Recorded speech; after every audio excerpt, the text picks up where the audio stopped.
Hello everyone, if you're new to my channel, consider liking and subscribing. It will make me feel wonderful if you do that. Thanks. By the way, I also have another Naruto and Luffy fanfiction channel. If you are interested, link is in the description. King and Queen of the Pirates by Bleach Anime Fan 1. Once there was a legendary pirate by the name of Goldie Roger. Before he died, he had left a treasure at a place called One Piece. However, many pirates from all over the world has set sail to find it. Monkey D. Luffy and his twin sister Monkey D. Aya promised themselves that they will be the ones to find it and become king and queen of the pirates. Adios. Sanji looked up and saw a woman approaching him along with two men, standing beside her. The woman was tall, had fiery pink hair and big pink eyes. She was wearing a dark red flamenco-style dress with white frills, a green sash for a belt with a large red rose on her hip and hot pink shoes. She was also wearing a gold headband, silver emerald necklace and diamond-shaped emerald earrings. "Sanji, I've searched for you for 10 years. The strange woman announced to Sanji. "Behold, the amazing Carmen," one of her assistant chefs said. "The greatest cook in the East Blue," the second assistant replied. "I am Passion, some has called me Fiery Carmen." Carmen clapped her hands together. "I am the first apprentice of Carmen, and my name is Leo," one of her assistants said. He was short, had a big head and a large chin, and his eyes, nose and mouth were small compared to his head. He was wearing a blue matador suit, red tie with a black dress shirt underneath and blue and gray shoes. "And I am the second, Jose," the other assistant added. He was short, had a round body and a big nose. His nostrils were so large they looked like he was wearing sunglasses, while his eyes were very tiny, barely noticeable that he had any at all.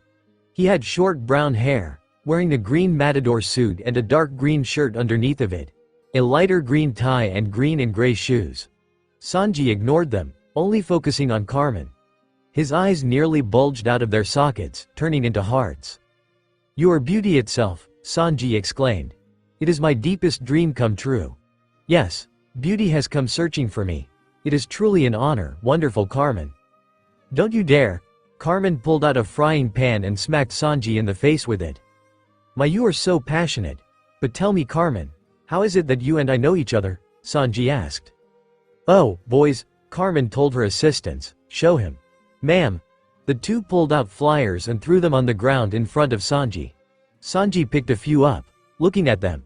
"Please look," there were numerous photos of chefs known all throughout the East Blue. "These are all pictures of chefs. These are the most famous cooks of the East Blue. And the great Carmen defeated every one of them in competition," her assistant told Sanji. "Yes, actually, I am the most amazing cook in the East Blue. The cooks who have challenged me have all been disappointing in simpler terms. And I was beginning to think that there was no one left to challenge my skills. But then, I came across an article of the Bharati Sea restaurant from when you still worked there. A cook from the Bharati said the prior CU's chef was the best cook in the East Blue. He said that in all of his years in the restaurant business he had never met your equal. From that moment and now, I have spent every minute of the last 10 years searching for the entire East Blue for you. Now, I challenge you, Sanji. If you dare bring your cooking spices to the market at 1 in the afternoon, you will be minced like garlic before a heated oil in a pan." Carmen began to spin around rapidly until she got dizzy. Her two assistants carried her away. "Okay then, we'll see you later, finally, a woman with a passion like mine," Sanji murmured. "So, kid, are you going to compete in the marketplace?" a man asked Sanji. "Huh? Nah, I don't like contests," Sanji told him and walked away. "Damn that rubber boy. I can't believe we can't him anywhere on this entire island," Buggy growled. "Hey Captain, I've been meaning to ask. Why are we wearing cloaks?" Moji asked him. His pet lion was sitting behind him. "Why are we wearing cloaks? Why are you so stupid?" Buggy shouted. "There is a marine captain in this town called Smoker. If he finds us before we find Straw Hat, then I'll never get my revenge. This sucks, go and find that Straw Hat before I totally lose it." From behind the clown pirate captain, Luffy and Zoro were sitting at a table not too far off as they finished eating their meals. "Phew, man, I'm stuffed. Logatown might be our last chance to get a good meal for a while. I was starving." Luffy sighed happily, patting his stomach, completely full. I was starving, too. Also, completely out of money. I'm glad that I ran into you, Zoro said. Luffy blinked in confusion and looked at the swordsman. I don't have any money. I thought you did, the Straw Hat Captain answered. Zoro's eyes widened in shock. You don't, he hissed. You sure you don't? Luffy asked him. Of course not. Where would I get any money? Zoro replied. Luffy laughed. You are always broke, he grinned. I hate that straw hat. I want to crush him like a bug the next time that I see his ugly face. Buggy shouted. Then how are we going to pay for this meal? Zoro asked. He will pay. Buggy slammed his hand on the table. Maybe we just won't pay, Luffy suggested. I swear he'll pay. As Buggy slammed his fist down again, he hit the tip of his spoon, sending his bag flying behind him. It landed on top of Luffy's hat. Luffy reached up and opened the bag and saw that it was full of gold coins inside. He turned back, looking at Buggy who had his back to him.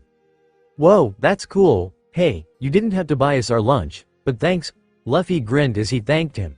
He left the money on the table for the bill and walked over to Buggy, giving the bag back. You're the best. Zoro walked over and placed his hand on the clown captain's shoulder, thanking him as well. Yeah, thanks a lot, buddy. The two left the restaurant and Buggy was still unaware that it was Luffy and Zoro. Yeah, whatever, you're welcome, he spat it out. Come again. The restaurant owner shouted to Luffy and Zoro as they left the restaurant. We will. Luffy shouted. Buggy's eyes widened. Wait, I know that voice, he gasped. Oh yeah, I think that was the Straw Hat guy, Moji told him as he ate his food. Buggy stiffened and narrowed his eyes at him with a dark glare. If you take one more bite, then you'll die. His crewmate yelped at the clown's threat. Don't just sit there, go after him, you idiot. The crew member ran out along with his pet lion, trying to chase after Zoro and Luffy. Yes, sir. Which way did he go? He ran in the wrong direction the Straw Hat and Zoro took. The market, quite a busy place. Sanji murmured, seeing the crowded market full of people. Logia Town's market is incredible. They have everything that a great could possibly want. These are superb. He approached a fisherman's stand, looking at the varieties of fish. You sure know how to pick him. You're looking at some coastal fish that we've just caught earlier this morning. The salesman smiled. Coastal fish? They sure are firm and fresh. Are you sure that they were caught in the East Blue? I've never seen them before. What kind of fish is this? Sanji asked him. Ah, you definitely know your way around seafood. You're correct, these fish are different. They're from the West Blue. People from the East Blue usually don't know this type, the man told Sanji. The West Blue? Then why do you call them coastal fish? Sanji asked. Young man, is this your first time here? Yeah, Sanji answered. Just look at this. You won't find fish like these in the East Blue. We've got tons of him. You can pull them out of the water all day long, the salesman said. So how does that happen? Sanji asked. The crossing currents brings them in from all of the other seas out there. Logia Town is just in the right place, the man explained to Sanji.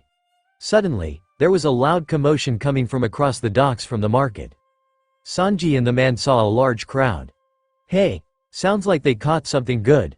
Let's go check it out. The two walked over to see what it was. So, what is it? Holy, the fisherman's eyes widened in shock and disbelief. Nice catch. It's an elephant bluefin tuna fish. Sanji's eyes widened as well in shock. The fish was blue in color, had like a leopard-like ears and tusks. That's right. It must have gotten mixed in from the South Blue. I got it with pull and line. The fisherman RNA fish, Sanji murmured. Hey look. This fish, it's a weird one. A younger Sanji was reading a book about different fish found all over the seas, while two chefs were washing the dishes. What are you doing with that cookbook, Sanji? You studying different kinds of fish? One of the chefs asked him. That one's the elephant bluefin tuna. Another one explained as they saw the fish that Sanji was looking at. You ever seen this fish? Sanji asked. Sometimes it's called the gem of the ocean, one of the chefs answered. Some people say that it's a miracle even, another one said, but I've never seen one. Of course not. That one's from the South Blue, you never seen one from the East Blue unless you can find the All Blue, the other chef said. The All Blue, now that would be impossible, the chef replied. Tell me about the all blue. Sanji asked them. It's an legendary sea where all of the fish in the world swim together. The chef told Sanji. Careful or he'll believe a word that you say, the other chef retorted. Where is the all blue? Sanji asked. I told you, now he thinks it's real. It's a joke, Sanji. The all blue doesn't really exist. Forget about it, just keep studying, the first chef answered. The all blue. Sanji murmured, softly. Okay, lift it, one of the fishermen shouted as they were about to move the fish. Hey, hold on a second.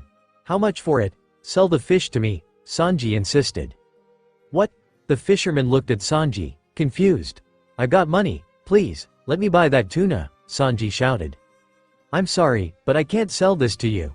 This fish is going to be the grand prize for the contest, the fisherman answered. It's a prize? Sanji questioned. That's right.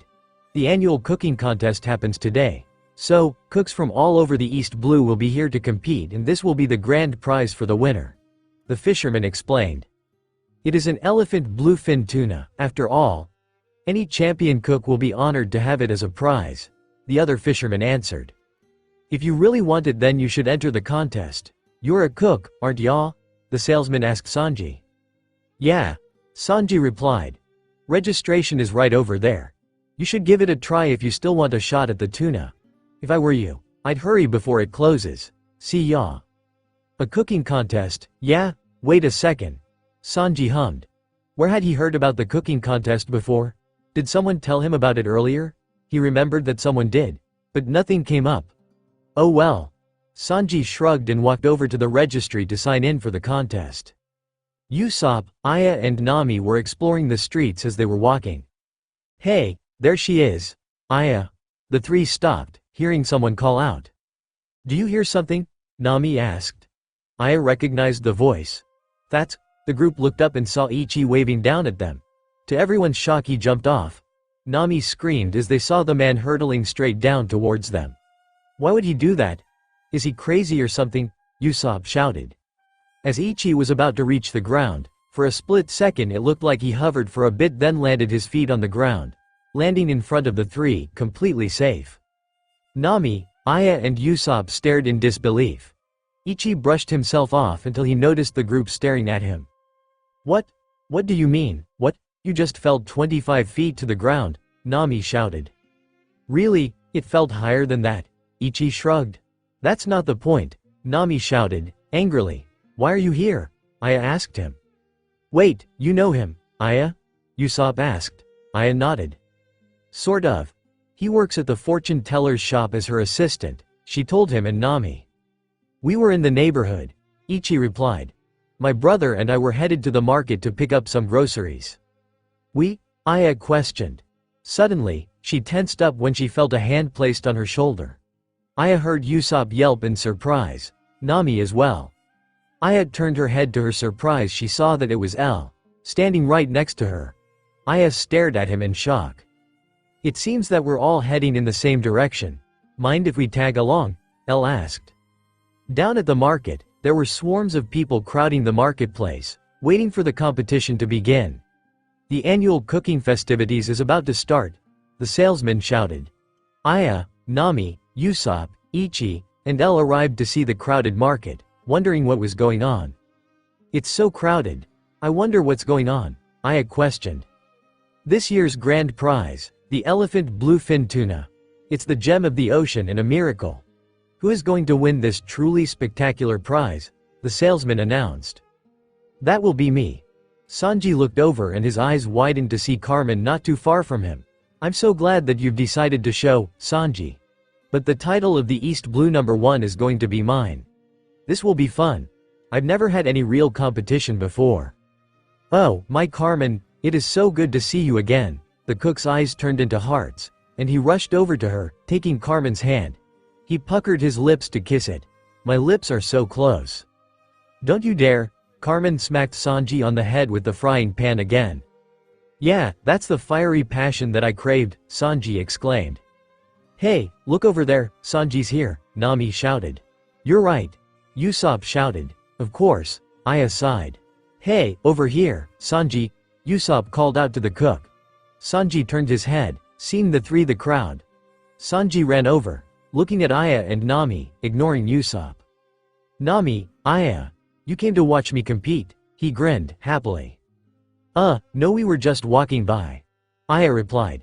"So, what made you want to compete in a cooking contest, Sanji?" Nami asked. "Usopp, when did you get here?" Sanji turned to Usopp.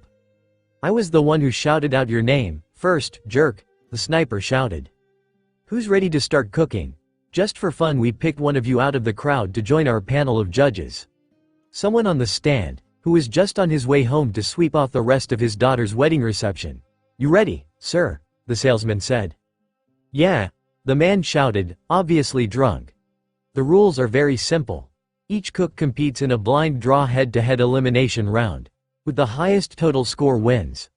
Whoever ends up undefeated throughout all of the rounds will be the East Blue champion.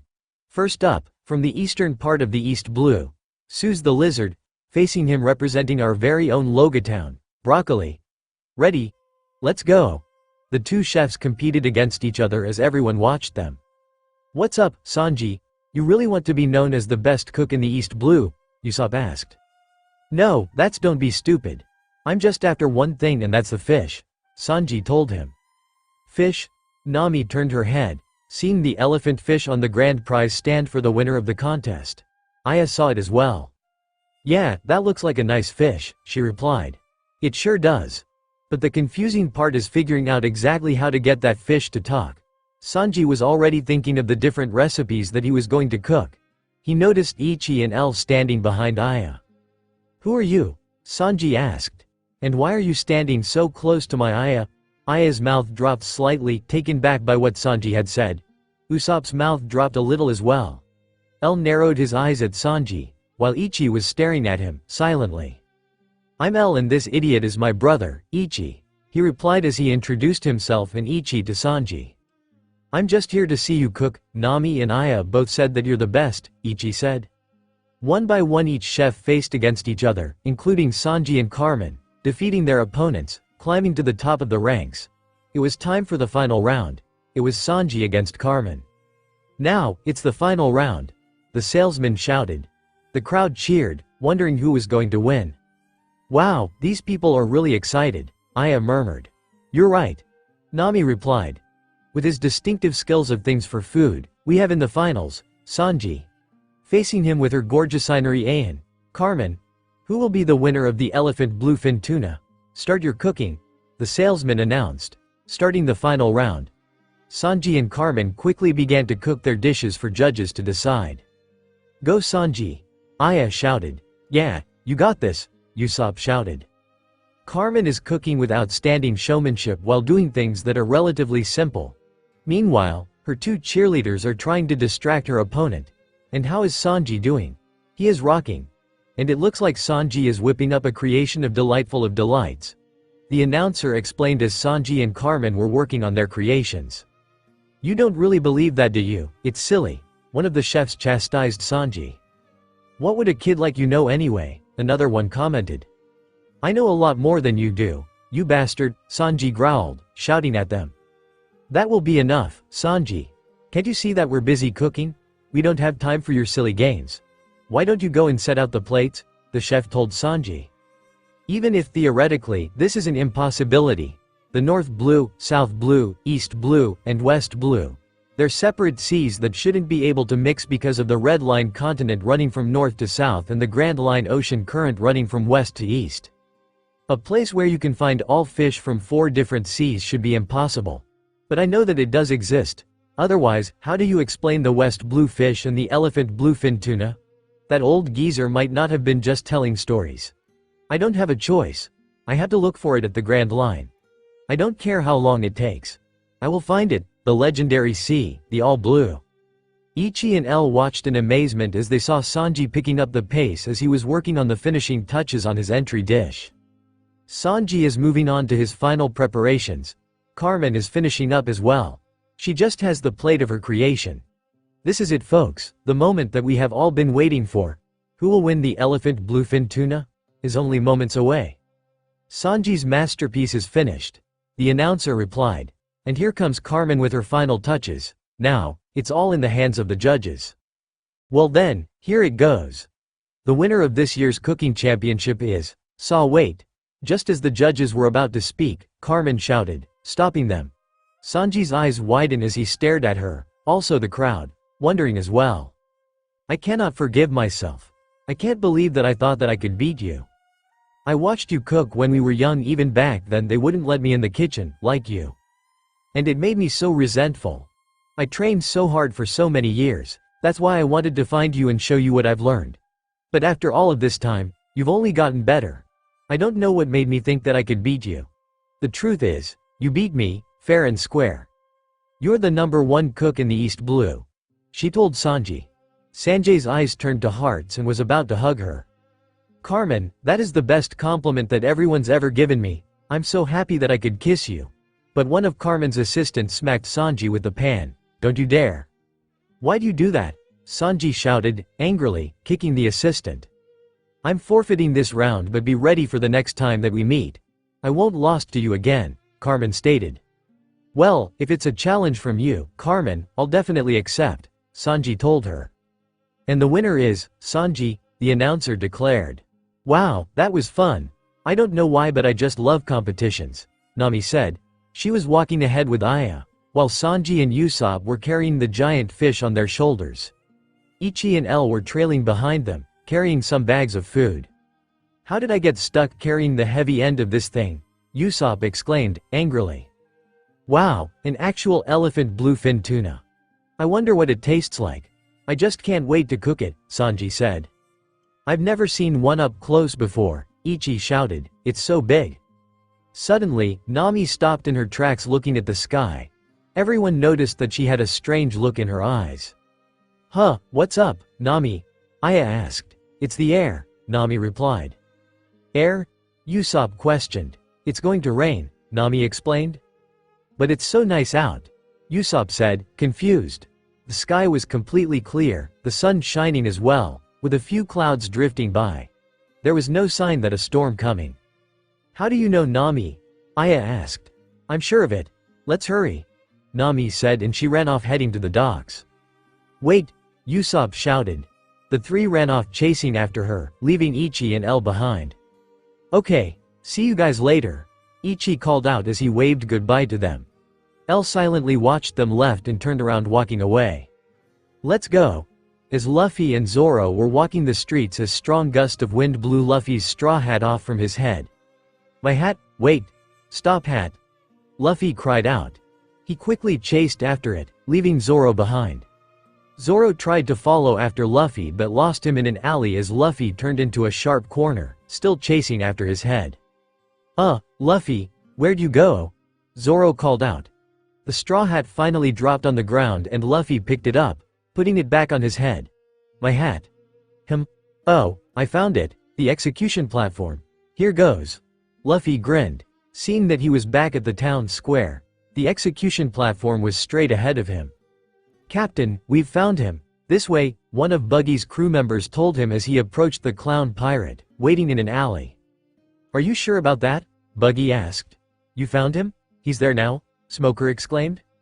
Yeah, we were watching the square as you ordered, and he just showed up out of nowhere, one of the marine soldiers explained to him. Perfect. Smoker huffed. So, you finally showed up. Took him long enough. Luffy had managed to make it to the top of the platform and stood on top of it, looking down at the square. Several bystanders and town residents noticed him as they looked up at him, wondering why he was up there. Woohoo, so, this is what the king of the pirates saw when he died. Some of the townspeople noticed Luffy standing on the platform. Whoa, someone's on the execution platform, a man shouted. Who the heck is that? Another person shouted as well. That old man said that this is where it all happened 22 years ago. The king of the pirates was executed right here. Luffy murmured to himself. Hey, you, up there. Luffy looked down and saw that it was a marine admiral shouting at him through a megaphone. Get down from there immediately. But why? Luffy asked, shouting back. You're standing on an execution platform that belongs to the world government. Now, get down from there right now, the soldier warned him. Fine, I'll come down, but first you got to say the magic words and smiled too. Luffy shouted back, grinning. I'm not playing, I'll arrest you if you don't come down, the Marine soldier shouted, getting irritated. Before he could take a step, a giant iron-spiked club came down and smashed the soldier across his face, knocking him out. Now's not the time for such trifles. Long time no see, Luffy. I've been looking for you. The woman looked up at Luffy. Huh? Luffy stared at her, wondering who she was. Now that's just rude. You mean to tell me that of all people you have forgotten my face? The woman asked. The townspeople were completely overwhelmed by her beauty. Wow, she's absolutely gorgeous, a man shouted. Oh, wow, I've never seen such pure beauty, another one shouted. Her skin looks so deliciously soft, a woman commented. I'm pretty sure that we haven't even met. Who are you? Luffy asked the woman. I'll never forget you. You're the first man who ever truly struck me, she answered. What? I've never hit you, Luffy exclaimed, now even more confused than ever. The townspeople turned their attention back to Luffy, glaring at him, whispering to themselves. Where's that loudmouth sister of yours? The woman asked Luffy. Luffy frowned. Listen lady, you're starting to get annoying. Who are you? He asked again, getting more annoyed and creeped out by this woman. When you struck me with your passionate fist. It felt good. The woman rubbed her belly, stroking it, chuckling. Luffy stared at this woman even more weirded out. Listen up, boys. What would all of you say is the most beautiful sight in the whole East Blue? Nami. Luffy thought to himself as she appeared in his mind. His eyes widened. Where did that come up? Of course, she's cute and all. But Nami was his friend. Luffy shook his head, shaking the image of Nami out of his head. That would be you. All of the townspeople shouted at once. That's correct, I am quite breathtaking, am I? There isn't man alive who wouldn't crumble before my beauty. But I prefer strong men, like you. I'm going to make you all mine, Luffy. Just you wait, she told Luffy. Luffy cringed in disgust. Ah, gross. No way. Just who the hell are you? He shouted. You still haven't figured it out? The woman said. This is the police. Put your weapon down and come quietly. I am placing you under arrest for assaulting a police captain. As for you up there, get off that platform. Another Marine soldier shouted, with more soldiers with him. Hold on, who did you say you were arresting? The woman asked him. We're arresting you. The soldier sputtered. Are you really going to arrest me? The woman asked again. All of the soldiers gulped nervously. We've got a big problem here, sir. She's too beautiful, one of the soldiers shouted.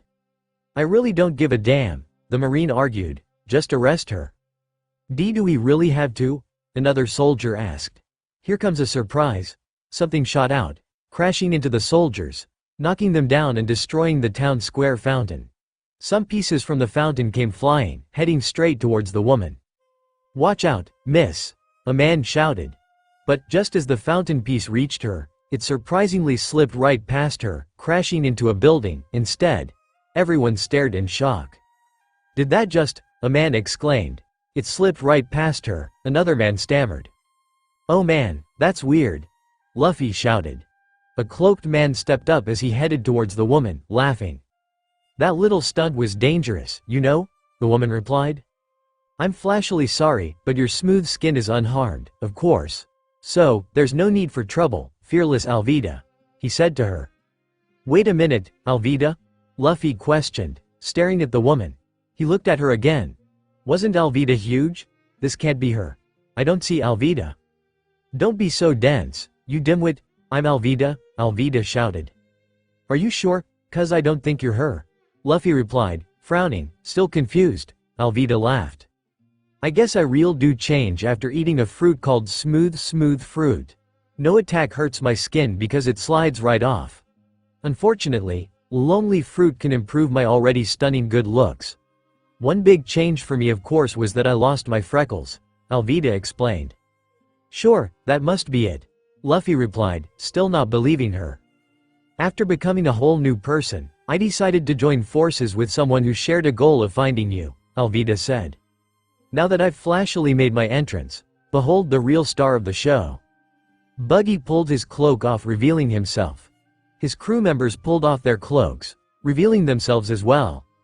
Monkey D. Luffy, ever since the day we've met, I've been obsessed in exacting my revenge on you. That alone lead me to finally finding my crew. My trap has been sprung. I went through hell, past friendships, I even lost parts of my body. My wildest tale of tiny Buggy's adventure. Wait, why am I even telling you this story? Don't know. Now what was your name again? Buggy, Boogie, Baggy? Oh, I know, Buffoon. Luffy grinned. Buggy's mouth dropped in shock. Be Buffoon? You've got a lot of nerve, you bastard, and now Buggy the Clown is going to make you pay for that. The clown pirate captain growled, angrily. The townspeople gasped as they stared at the pirates with wide eyes, trembling. Hey, that's Buggy the Clown, a man shouted in fear. Pirates! Another one cried out. The townspeople quickly scrambled as they tried to run away. It's the Buggy Pirates. You people flashily stay where you are. I want every single one of you to see exactly how scary I can be. Buggy threatened. Oh, yeah, Buggy, right? Luffy said, now realizing who Buggy was. You mean you just now remembered that? Buggy exclaimed. Suddenly, Luffy fell over as he was pushed down onto the platform. His head and hands were now trapped in a stockade. Hey, what gives? Luffy cried out. Long time no see, rubber freak. How's your pal, Roronoa Zoro? Luffy looked up to see Kabuji standing over him with a grin. Got him, good job, Kabuji, Buggy shouted. He grinned evilly and made a crazed laugh. To all of my followers, hundreds and billions of them from around the world, we will now begin a public execution. You're trapped, Monkey D. Luffy. You can't move so much as a head. Tell me, Straw Hat, feel honored? You'll die in the same place as the king of the pirates? The barometric pressure is falling fast. I've never seen such a sharp drop before, Nami said. She was looking at her barometer. Aya looked up and saw that the clouds were drifting a little faster than usual, and for some reason she felt the humidity in the air as well, picking up. It felt strange, but almost familiar. You know, I thought I felt something strange, Sanji said. There's a storm heading straight for the island, Nami explained. A storm? Usopp asked. Yeah, we better head back to the ship or we'll be in big trouble, Nami replied. Is it going to be big? Usopp asked, nervously. Hey. The group stopped and turned their heads to see Zoro as he walked over to them. Zoro? Aya called out to him. Where is he? Have you guys seen him around? The swordsman asked everyone. You mean, Luffy? Usopp asked. Yeah, we got separated and I keep getting this feeling. It's not good, it usually means that there's something bad going happen. The air slowly beginning to pick up and glanced up to see some dark clouds above, not too far off. Suddenly, everyone heard a scream. Pirates are here. Buggy the Clown. Everyone looked and saw several people running from where the town square was. What did they say? Nami asked. I think they said Buggy, Zoro replied. What? Aya answered, surprised. Smoker was walking up some stairs with Tashigi to get to the square when a soldier came running up to them. Well, sir, it isn't just Straw Hat Luffy. It's also Buggy the Clown and Iron Club Alvida. They're all there. Wanted pirates from the East Blue. They've taken over our town square, the soldier reported to Smoker. They do all of this right in front of me. Why those arrogant bags? Smoker growled. Captain Smoker, what are your orders? The soldier asked him. Send Unit Number 1 out to the sea, then have Unit Number 2 surround the pirates in the streets. The rest will stand by within shooting range in the square. See that it's done, Smoker told him. Sir, the soldier nodded, saluting. Smoker continued. And give this order to Unit 1. They're to crush any pirate should they see them. I don't want a single one of those wretched pirates to get off of this island, not a single one. It's time for the execution, a man exclaimed, gleefully. More dark clouds thundered as they came floating in, ominously. Buggy the Clown is going to kill Straw Hat Luffy, another man shouted. They're going to execute him? Usopp stammered. That freaking idiot. Nami shouted. Let's go, Zoro shouted. Hold this. Sanji quickly released the fish, letting Usopp carry by himself. He stumbled as he tried to carry it. I'm coming too, Aya shouted. Sanji, Usopp shouted. Aya, wait. Treat it like a lady, you got that? Sanji shouted. The three ran off, heading towards the square. Come on, we've got to hurry, Nami shouted, dragging the sniper away by the strap of his overalls. Where are we going? Nami, Usopp exclaimed. The harbor, you numbskull, Nami shouted. Harbor? Oh, yeah, I knew that, the sniper replied. Captain Smoker, look, a soldier handed Smoker a pair of binoculars. He looked inside of it and saw Luffy on top of the platform, pinned down. It's that kid. What's he doing up there? Smoker questioned. Well, if I didn't know any better, I would say that Monkey D. Luffy is about to be executed, Tashigi replied. That kid looks pathetic. For some reason the kid caught my intuition. I thought that he was different from the others. Looks like he's nothing but Pirate S after all, Smoker thought to himself. Captain, we are ready to attack, a soldier informed, but the Marine captain stopped him. Don't be hasty, but we've got them surrounded, sir, the soldier insisted. I am in command, you got it? Smoker growled, glaring at him with a cold look in his eyes. Why yes, sir, the soldier stammered, nervously. One pirate is about to kill another. Let them fight it out first. That'll save us the trouble. Listen, once that Straw Hat loses his head, we surround Buggy, Alvida and their gang and do it fast, Smoker explained.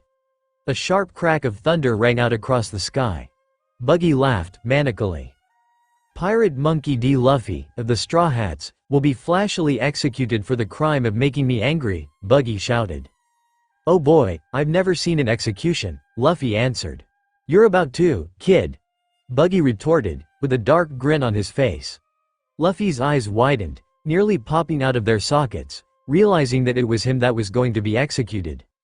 What? Stop joking, the Straw Hat captain exclaimed. It's no joke, alright, I hereby flashily declare your public execution, Buggy laughed. I saw a massive drop in the eastern sky. That means an unimaginably big storm is coming our way and it's coming in fast.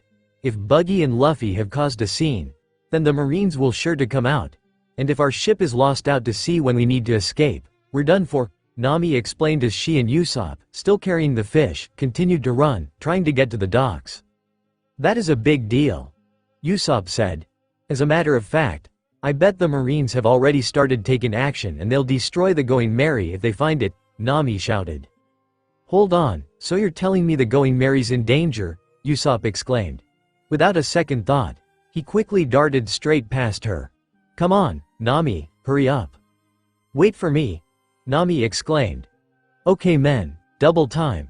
We have to get to the harbor immediately and destroy every last pirate vessel. A Marine soldier shouted, along with more soldiers. Yes, sir, they all shouted at once. So, this is the rubber guy's ship, huh? Moji said, standing in front of the Going Merry with his lion. Would you look at that? He's got a bigger ship. He won't need it where he's going. 'Cause it's almost time for Buggy to flashily finish him off, however, just in case the rubber guy, who has absolutely no chance of escaping happens to escape, we need to burn this ship down. I'm so sorry, really I am. Please spare my life. Luffy deadpanned, with a bored expression in his eyes. Why would I spare your life? Buggy shouted. This is what happens when you go against us, Kabuji smirked. I guess this is it for the man I have my eye on, Alvida replied. You've got quite a big audience today, Straw Hat. You want to say a few words before you die? Buggy asked Luffy. Luffy gritted his teeth, glaring up at Buggy. Oh, cat got your tongue? That's alright, stay quiet or say a few words, it doesn't matter, you're still going to die. Listen, I am the man WHO will become king of the pirates, Luffy screamed at the top of his lungs, his voice echoing hauntingly throughout the entire square. No one said anything, completely stunned in shock and disbelief. King of the pirates? In this very town of all places? We're finally here to the best part of the show, bye-bye now. Buggy replied. Luffy growled in frustration, struggling to break free of the stockade, to no avail. Stop the execution, now, Sanji shouted. Everyone saw Sanji, Zoro, and Aya not too far away as they looked up at the platform, seeing Luffy. Sanji, Zoro, Aya, Luffy cried out, happy to see them. Tashigi's eyes widened in shock, seeing him. The man that she had been with the entire time was the renowned pirate hunter. Zoro? Zoro? Aya? She sputtered in surprise, shocked to see Aya as well. Smoker narrowed his eyes at Aya and smirked as the two watched the group, still hiding. Luffy, You idiot, guess all of that fooling around finally caught up with you, huh? Zoro asked. You starting a sideshow or is that just how you look, pretty sad? Now what we got to do is drive these goons away, Sanji replied. Why do you always get into these messes? Aya sighed. And no, it's pirate hunter Zoro. Run. The townspeople that were being held captive ran, not wanting to get caught in the fight. Hey, guys. Luffy shouted.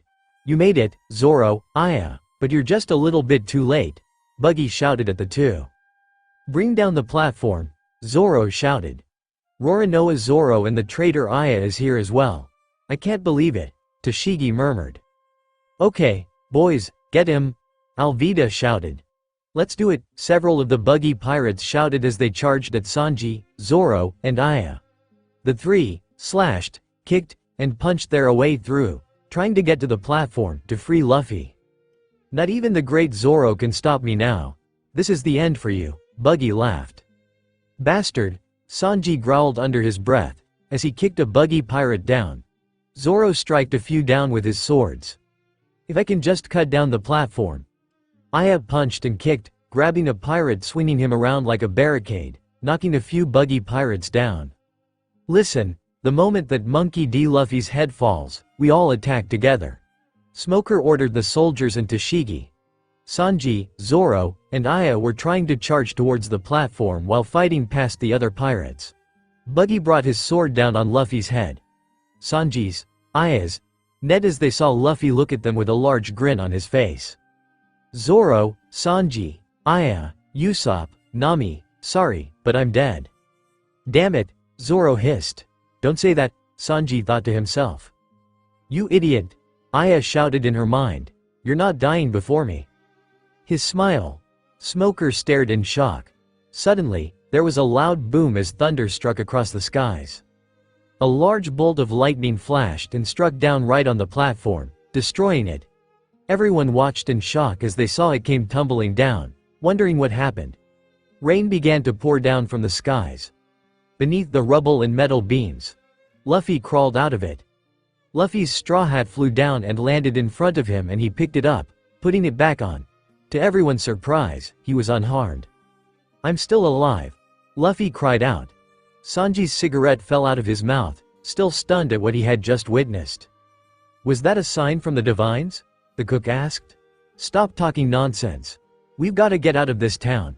Our troubles are not over, Zoro said. Attack. Surround all of the pirates, now, Smoker shouted and the Marines quickly moved trying to surround everyone in the square. The soldiers charged at the buggy pirates who were still stunned, clashing with them.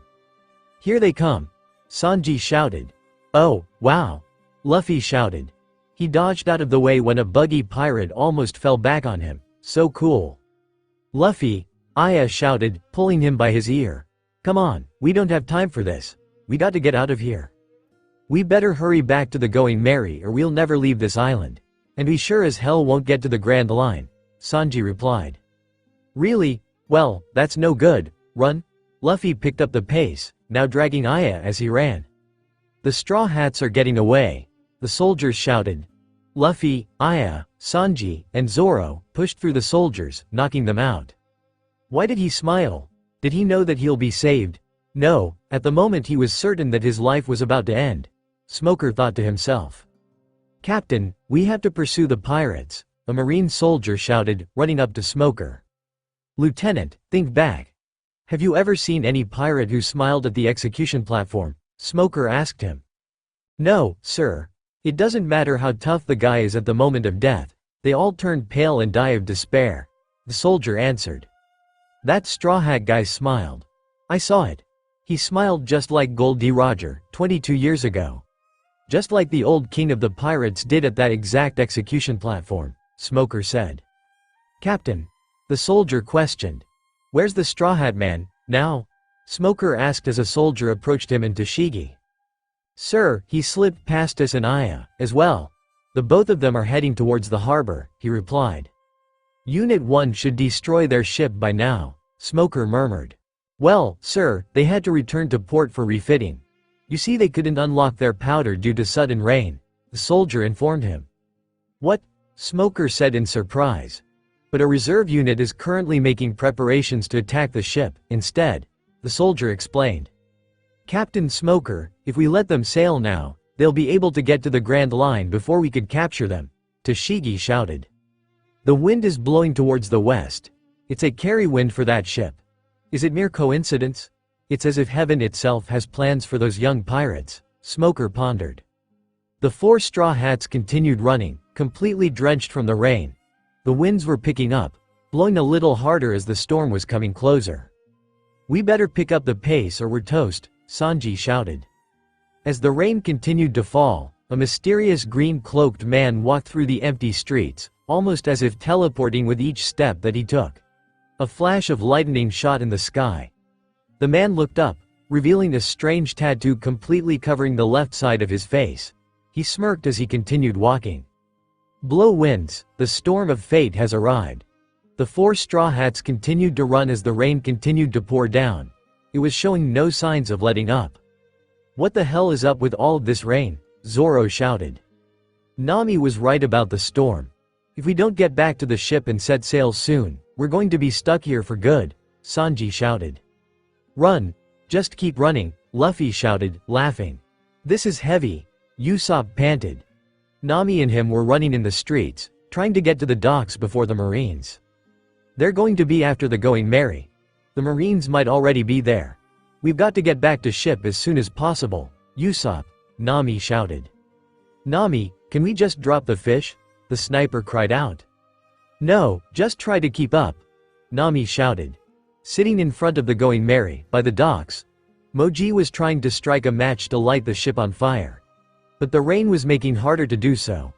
Nami and Usopp saw him and his lion, by the ship. What are you doing? Usopp demanded. Moji, Nami cried out, surprised to see him. Well, if it isn't the little thief. Go Richie, Moji ordered the lion to attack, and it charged right at Nami and Usopp. Special attack. Fresh egg star. Usopp fired a pellet, but it slipped from his fingers as he tried to launch it. The egg broke on the ground. Nami twitched in disbelief. Usopp cringed. The damn rain made my hand slip. Suddenly, the lion stopped and started to lick up the egg on the ground. Richie, I'll feed you later, Moji shouted. We're good, now let's go, Usopp shouted. Nami and him ran towards the ship. Moji jumped in front of them, blocking their way. Not so fast, you'll have to get past me. My name is Moji, I am a proud buggy pirate. And I won't let you get anywhere near this ship. A gunshot fired, interrupting him. Usopp and Nami turned around to see several Marine soldiers nearby, aiming their rifles at them. Get ready to fire, a soldier shouted. And no way, it's, Nami cried out. This is bad, Usopp shouted. Fire! The guns went off. Nami and Usopp tried to dodge the bullets as they ran towards the ship. We have to capture this pirate vessel, the Marine told a soldier, sir. Nami, Usopp shouted. I know, Nami shouted back. Smoker was riding on his bike in the streets, trying to find Luffy and Aya, to catch them. The 4 straw hats were still trying to get to the docks, but the rain was starting to become misty, making it harder to see. Which way is the sea? Zoro shouted. I don't know, the rain makes it hard to tell where I am going, Luffy shouted. There they are, Luffy, Aya, Sanji and Zoro saw several soldiers behind them, charging towards the group. Damn, they're like roaches. You want to stop and fight them? Sanji asked. There's no time for that, the swordsman shouted. Sanji looked up ahead and his eyes bulged out, turning into hearts as he saw a woman in front of them. Oh, wow! Who is that? The cook exclaimed. Zoro frowned, seeing Toshigi. I didn't know you were Zoro and a pirate as well. You lied. You're just another liar, Toshigi shouted, furiously at the swordsman. Oh great, what the hell did you do to this girl? Sanji shouted. You never asked me what my name was, did you? So, I never lied, did I? Zoro said to her. You know there's no way I'm going to allow someone like you leave town with such a legendary sword. Give it to me, the Wado Ichimonji, right now, Toshigi exclaimed. Come and get it. Zoro smirked. Toshigi pulled out her sword and lashed out at Zoro, who deflected it back. She glared at him and tried to attack again. Zoro dodged and clashed against Tashigi's sword again. He smirked, looking down at her. Tashigi gritted her teeth, looking back at him, angrily. "What a jerk! You can't fight a girl," Sanji shouted. "I can handle myself," Tashigi snapped at him. "This is a fight between the two of us. I don't need any help, so back off." "You heard her, get out of here," Zoro said to the three. "Let's go," Aya shouted. She and Luffy went on ahead, while Sanji followed behind them, glancing over at the swordsman. "Hey, Zoro, if you hurt her, I'm going to kick your ass," Sanji shouted. "Tashigi's got one," a soldier shouted, seeing Zoro clashing against her. Zoro pulled out his other sword and tried to strike Tashigi with it. Tashigi quickly dodged out of the way, trying to attack Zoro with her sword. She struggled to hold Zoro back as he lashed out at her with his two swords until her back was slammed against the wall behind her. Zoro quickly knocked Tashigi's sword away from her, pinning her down. Tashigi gasped as the swordsman almost stabbed his sword dangerously close beside the woman's head. "I hate to disappoint you, but you're never getting this sword from me," Zoro stated, smirking at her. Tashigi stared at him with wide eyes, shaking a little. Zoro pulled his sword away from the marine's head, sheathing his sword's back.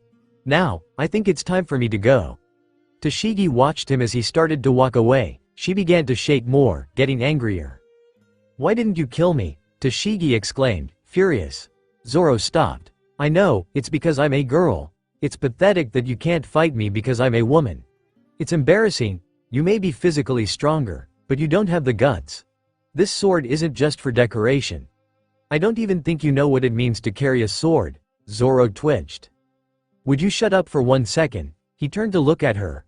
"Look, you have the same face as some girl I knew who died a long time ago. Before I knew it, you started to talk just like her. What I want you to do is stop acting like some dead person you don't even know and try to be yourself." "Excuse the hell out of me. It's not like it's my fault I sound like your dead girlfriend. I had no idea. It was so rude and thoughtless of me to be myself. You jerk. You ever think before you talk?" Tashigi shouted back at him. What did you say?" The swordsman sputtered in disbelief. "I see the ship. The harbor's up ahead," Luffy shouted. Aya, Sanji, and him continued running until they spotted someone up ahead, waiting for them. "Great, now what?" Aya groaned. "Straw Hat Luffy and Aya, you're finally here." Smoker smirked. Aya's eyes widened as she saw him. "I already told you couldn't make it to the Grand Line without beating me first, didn't I?" "Oh yeah, I forgot," Luffy grinned before recalling what Smoker had said. He turned to Aya, confused. "Wait a minute, Aya, do you know him?"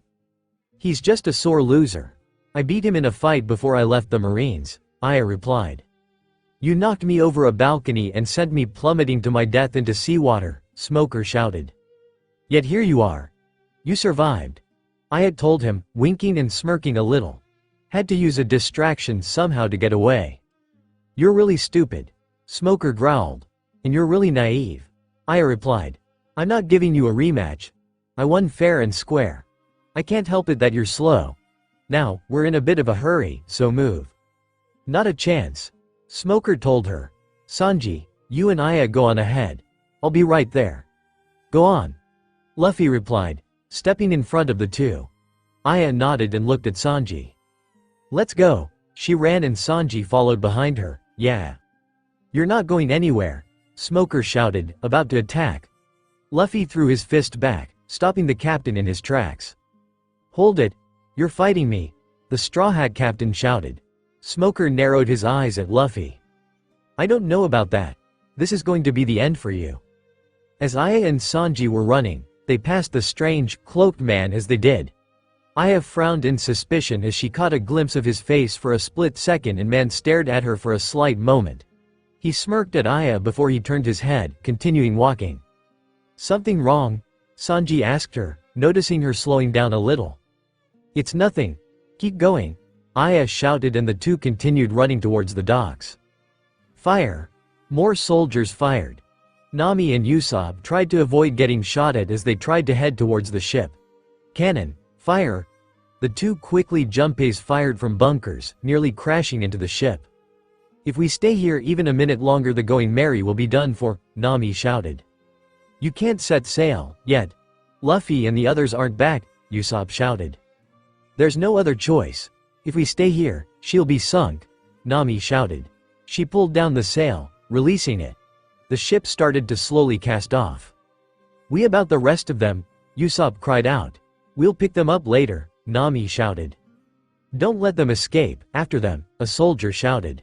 Nami, Sanji called out. Nami and Usopp saw the cook and Aya running along the shoreline. Sanji, Aya, Nami shouted. Nami, wait up, I'm back, Sanji shouted, smiling. Where are the others? Usopp shouted. We'll get them later, Sanji shouted. Behind you, Nami shouted. Look out, Usopp shouted. A few Marines charged at Sanji and Aya from behind. The two tried to take them down, knocking them out. But more kept coming. Damn it, this is endless, Sanji hissed. We have to get closer, Usopp cried out. But there's no way that we can take the ship back against this current, Nami shouted. Damn it! Usopp jumped overboard, landing into the sea. Usopp! Nami cried out. Usopp fired at some of the soldiers in the water, trying to help take a few out. Sanji! Usopp! Aya! Nami cried out as the ship sailed away, worried. Smoker and Luffy stared at each other, waiting. I am going to enter the Grand Line, then I'll become king of the pirates, Luffy declared. Enough talk, I'm bored, Smoker said. Luffy watched in shock as he saw the Marine's arms turn into smoke. He shot at Luffy, surrounding the straw hat with it, trapping Luffy inside of it. Luffy tried to punch through it, but every one of his punches went through the smoke. Luffy cried out as Smoker lifted him up along with the smoke. My devil fruit allows me to use my body as smoke whenever I want. He threw Luffy to the side, to the ground. What's wrong? Have enough already? Luffy growled, getting back up. Gum Gum Gatling. He tried to punch rapidly into Smoker's body, but his fists barely even grazed the Marine, going right through. One of his fists went right through Smoker's eye. Luffy cringed in disgust. That's really gross. Smoker launched his smoke at Luffy, pinning him against the building behind him. Aw crap, Luffy cried out. Gum Gum Pistol. Luffy shot his fist at Smoker, but it went right through the Marine's stomach. Luffy's eyes widened. Smoker appeared behind him and grabbed Luffy by his head, taking the two of them up in the air, then slamming Luffy down on the ground, face first. I told you, you're not worth $30 million, Baileys. Your luck's run out. Smoker said. He grabbed his weapon from behind his back, getting ready to pull it out when a hand grabbed Smoker's wrist, stopping him. I wouldn't be so sure about that. A low deep voice answered. Smoker looked up, narrowing his eyes at the man. It's you. What's going on? Who's that? Luffy muffled, his face still buried in the ground. How nice, now the government can have your head, Smoker replied, smirking. The world is still waiting for our answer. The mysterious man replied with a wicked grin back at the Marine. Suddenly, the skies turned green, and a large gust of wind blew straight through the town. The strong cyclones blew away everything in its path, knocking the soldiers, Luffy and Smoker with it, scattering them away from each other. Eventually, it stopped, and the rain slowly came back, pouring down. Zoro groaned as he pushed away a piece from a building off of him. Luffy sat up, holding his hat. Usopp was collapsed beside him, upside down. Aya groaned as she sat up, only to squawk in shock to find Sanji underneath of her as she was sitting on top of him, straddling his waist. She quickly hopped off, just as Sanji started to wake up. He blinked his eyes, seeing Aya standing beside him. Can someone tell me what happened? Luffy pondered. Hey, Luffy. Luffy heard Nami calling out to him. The crew saw Nami, waving to them. The ship was almost away from the island. Nami, Luffy grinned. We've got to go. The ship will be gone soon, Sanji shouted. Luffy laughed, grinning ear to ear. We'll catch it. Luffy began to stretch out his arms as he ran in the opposite direction, grabbing onto the roof of a house. Gum Gum, everyone cringed as their eyes widened, in realization what he was about to do. What? Usopp gasped. No, he can't, Sanji cringed. Oh, I'm not going to like this. Zoro gritted his teeth. Don't you dare, Aya shouted. Bazooka, Luffy launched himself, crashing into Sanji, Zoro, Aya and Usopp, taking them with him as they headed towards the Going Merry, landing on the deck. You're all here, Nami said in relief. The ship sailed away from the island as the soldiers were getting up as well, seeing it sail off. Then they saw the mysterious cloaked man, standing above them watching as well as the ship left. Go, if that's what you want, then by all means let that dream happen, the man shouted as he smiled, laughing. Why did you help them, Dragon? Smoker glared up at him. It is not our place to get into their chosen paths anyway, Dragon replied. Set sail, we're going after them. We'll enter the Grand Line, Smoker told his men. But, Captain, you can't abandon your post on this island. What will command say? A soldier sputtered in shock and disbelief. Tell them I don't care about orders, Smoker answered. I'm coming with you, Tashigi shouted. Sergeant Major Tashigi. The soldier stared at her in shock as well. I have to hunt down Roronoa Zoro. He's mine. I will get revenge, Tashigi snarled. About halfway as the Going Merry sailed away from the island, Nami spotted a lighthouse within the distance. Hey look, a light, Nami shouted. A lighthouse? Aya questioned. It's one of the guideposts. The entrance to the Grand Line is somewhere ahead, Nami explained. The Grand Line, just out ahead, Luffy murmured. What now? Nami asked him. Do we have to go there in the middle of a freaking hurricane, like this? Usopp asked. I think that we should say something to mark the occasion, Sanji answered. Alright. Luffy grinned. Let's do it, Aya smiled. Sanji rolled out a barrel filled with rum, setting it down in front of everyone. I'm going to the Grand Line to find the all-blue, Sanji toasted, placing his leg on top of the barrel. I'm going to be the king of the pirates, Luffy toasted, doing the same. I'm going to be the queen of the pirates, Aya toasted. The world's best swordsman, Zoro toasted. I'm going so I can draw a map of the entire world, Nami toasted. I guess I'm going to be a brave warrior of the sea, Usopp toasted. Everyone raised their legs up as they finished their wishes. Now to the Grand Line, Luffy shouted. The Straw Hats docked on a nearby island to have a little break and some relaxation. Luffy saw something in the water as he was fishing. It looked like a seashell. He picked it up and looked at it closer. It looked like a mini windmill of some sort, and on the side, there was a small wind-up key. He hopped on top of a rock and sat down and started winding up the device. It makes a ticking noise with each turn from the wind-up key. As he finished, the mini windmill slowly turned, ticking like a clock. Luffy's eyes grew wide, and he grinned widely as he stared at the device excitedly. Oi, I found something cool. Come and see. Hey, Luffy shouted. Nami was wearing a magenta two-piece bathing suit, lying down on her stomach on a table, tanning. She looked over at Luffy, hearing him call out something. What's he so happy about? She murmured. Zoro was doing some push-ups with a couple of sacks on his back. He was topless and wearing his black pants and boots with his bandana tied on his arm. Sanji walked over to her, wearing the dark blue swim shorts with light blue stripes on the side and flip-flops. He poured some sun lotion in his hand. Sorry to keep you waiting, Nami, Sanji smiled and started to rub the lotion on the navigator's back. Oh, Nami, your skin is so smooth. If your hand goes any further than I like, I'll kill you, okay? Nami told him. Yeah, Sanji replied, blushing as he grinned ear to ear. He turned his head looking over towards Aya, seeing her in a dark green two-piece with blue stripes. She was drawing in the sand with a stick. It was the green-cloaked man with tattoos on the left side of his face that she saw back in Logatown. Why did he smile at her like that? Did he know her from somewhere? Just who was he? Aya sighed in frustration. Hey Aya. Do you want me to rub some on you too? Sanji called out to her. Aya tensed up when she heard him. She raised her hand, waving and not looking at him. No thanks, I'm fine, she replied. As she went back to her drawing, a ball flew over her head and slammed down on the sand, messing up her masterpiece. Aya twitched a little in anger and disappointment. She dropped the stick and slowly turned around to find the culprit standing not too far away behind her. Usopp had a sheepish grin on his face and made a nervous laugh. He was wearing a red-o-white one-piece bathing suit with a rubber float around his waist. Sorry about that.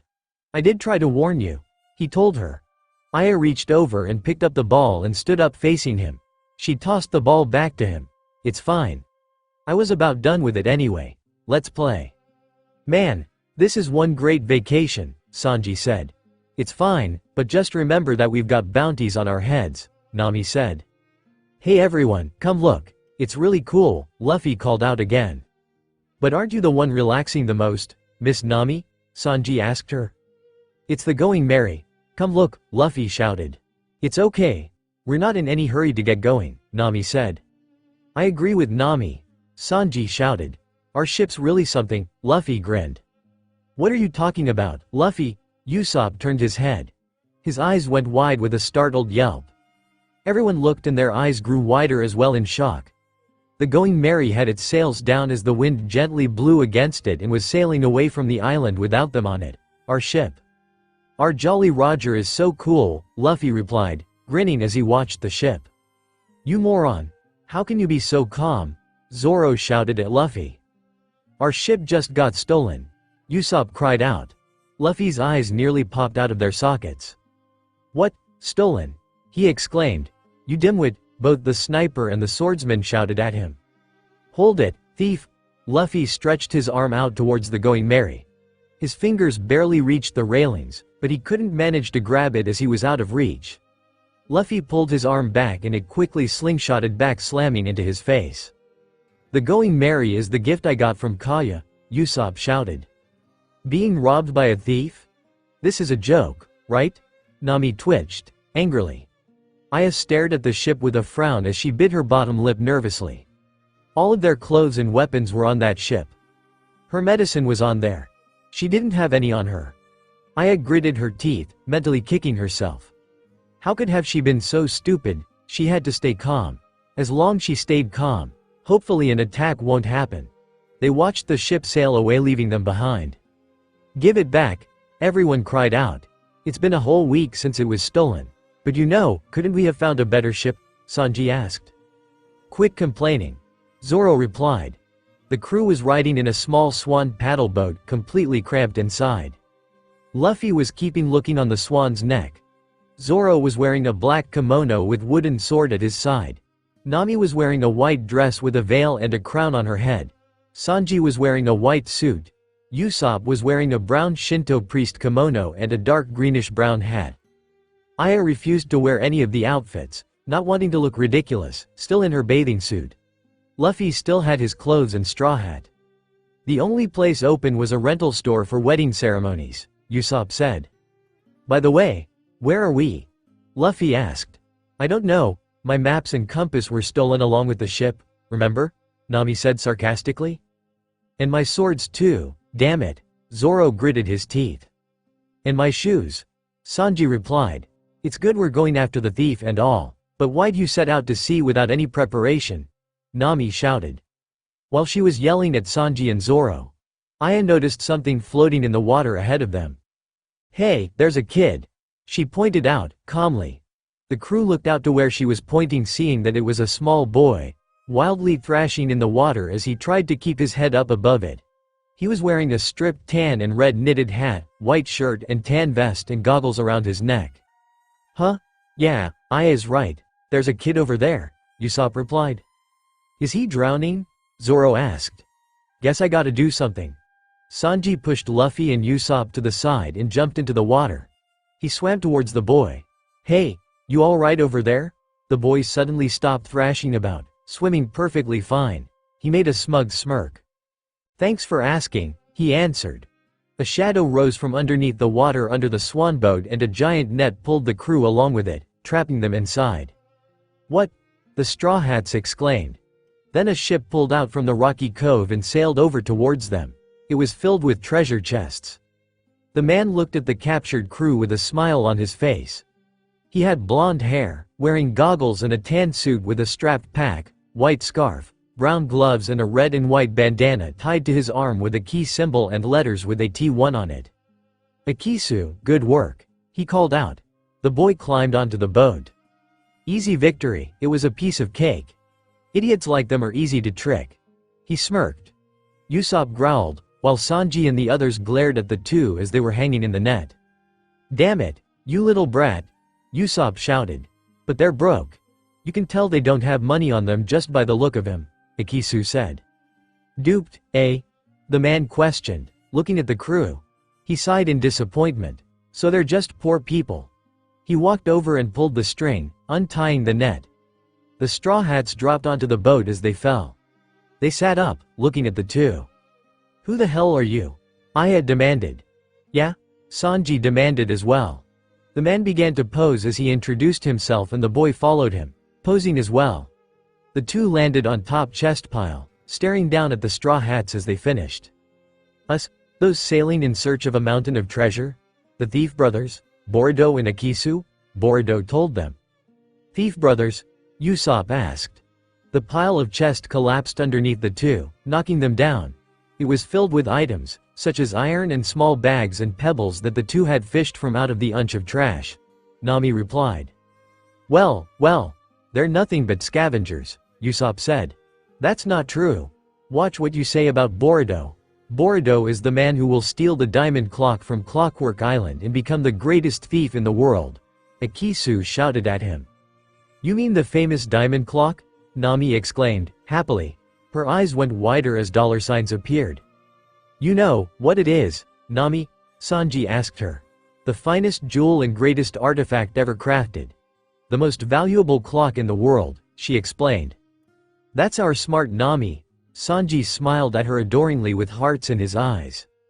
Ah, so if someone was able to steal it, he would be the world's greatest thief, Usopp said.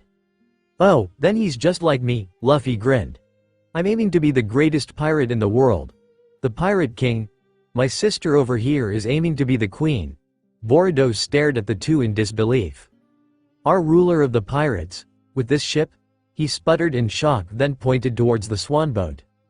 No way in hell. Usopp and Luffy both shouted. Our ship got stolen, Sanji explained. Yeah, you wouldn't happen to know who it is or seen it, have you? Aya frowned looking at him. There was something off about this man. She did not trust him one bit. Does your ship have a pirate mark wearing a straw hat? Boruto said.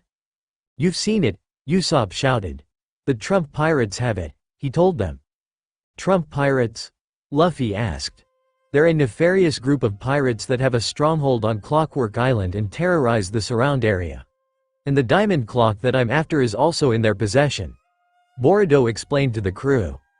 He pulled out wanted posters of the group, showing it to the straw hats. On it was a chubby man wearing a white pig hat with white curly hair, a woman with wavy blonde hair, a man wearing a helmet and goggles who had a long nose and curly mustache. The next one had a man with a jester-like outfit, with black hair tied in a ponytail, pointed ears, a painted scar mark on his right eye and a long scar slashed across his face from the top of his head down to his chin. The last poster had a large man bearing the resemblance of a bear, with a heart tattoo on the top of his bald head while his hair wildly pointed upwards from the side along with sideburns. They don't look so tough, Sanji and Zoro both commented at the same time. The two turned to each and started bickering. This bear guy is cool, awesome, Luffy said, excitedly, looking at the bear-like man. What are you so happy about? They stole your ship. You're supposed to be pissed off. You're supposed to want to beat the crap out of him, Boruto said in disbelief. Be Boruto, over there, Akisu pointed out. Everyone looked and saw a very large ship with a bear flag with crossbones, sailing towards them. There were more ships as well, bearing the same Jolly Roger flags and suit card symbols on the sails. Boruto began to sweat nervously as he gritted his teeth. That's, Usopp squeaked. Trump pirates, Boruto replied. Hey, Trump pirates! Luffy called out. A woman with blonde hair looked down at the group when she heard Luffy. She was swimming completely nude at the ship's masthead that was shaped like a pool. Sanji's eyes popped out of their sockets as hearts appeared as he stared at her. That is one SXY lady, he exclaimed. And what might you want? The woman asked. Give us back the ship you stole from us, Luffy demanded. Your ship? I've never seen it, she told him. Like hell you haven't, Nami shouted, angrily. The woman's eyes widened at her before she smirked. The chubby man wearing the pig hat hopped over, landing onto the ship's masthead, standing next to the woman in the pool. All right, time for a riddle, he shouted. Riddle? Sanji murmured. Who will become the greatest pirate in the world, the Pirate King? The man asked. Come on now, Bojack. That one's way too easy, the woman chuckled. Me? Luffy pointed to himself. Boo boo. Wrong. The answer is our boss, Bear King, he told Luffy. No, you're wrong, Luffy said. What? The man blinked. What kind of riddle was that anyway? Sanji asked. I knew these guys were nothing special, Zoro replied. Boo boo. So, you're mocking the Trump pirates, eh? The chubby man growled. Well, it seems we have to explain it to them. The woman smirked. She snapped her fingers and the more pirates appeared from the ships. They charged at the Straw Hats.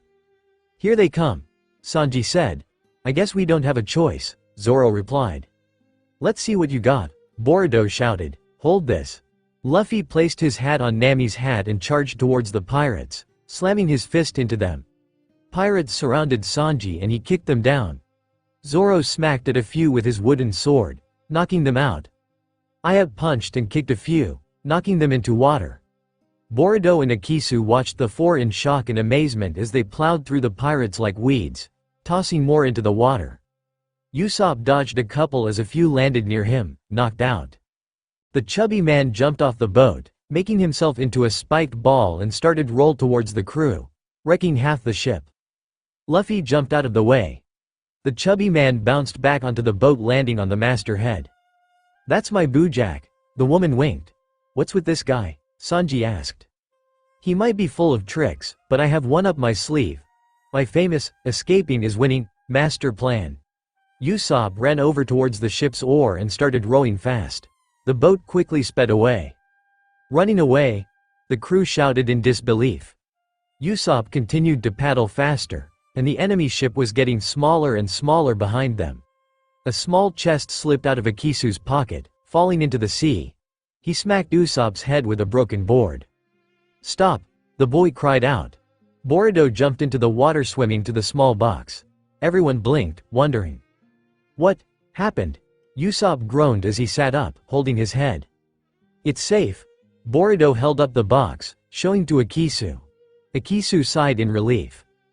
Aya noticed something in the distance and her eyes widened as she saw the blonde-haired woman along with the man who was shaped into a spike ball rolling towards them. Guys! They're here!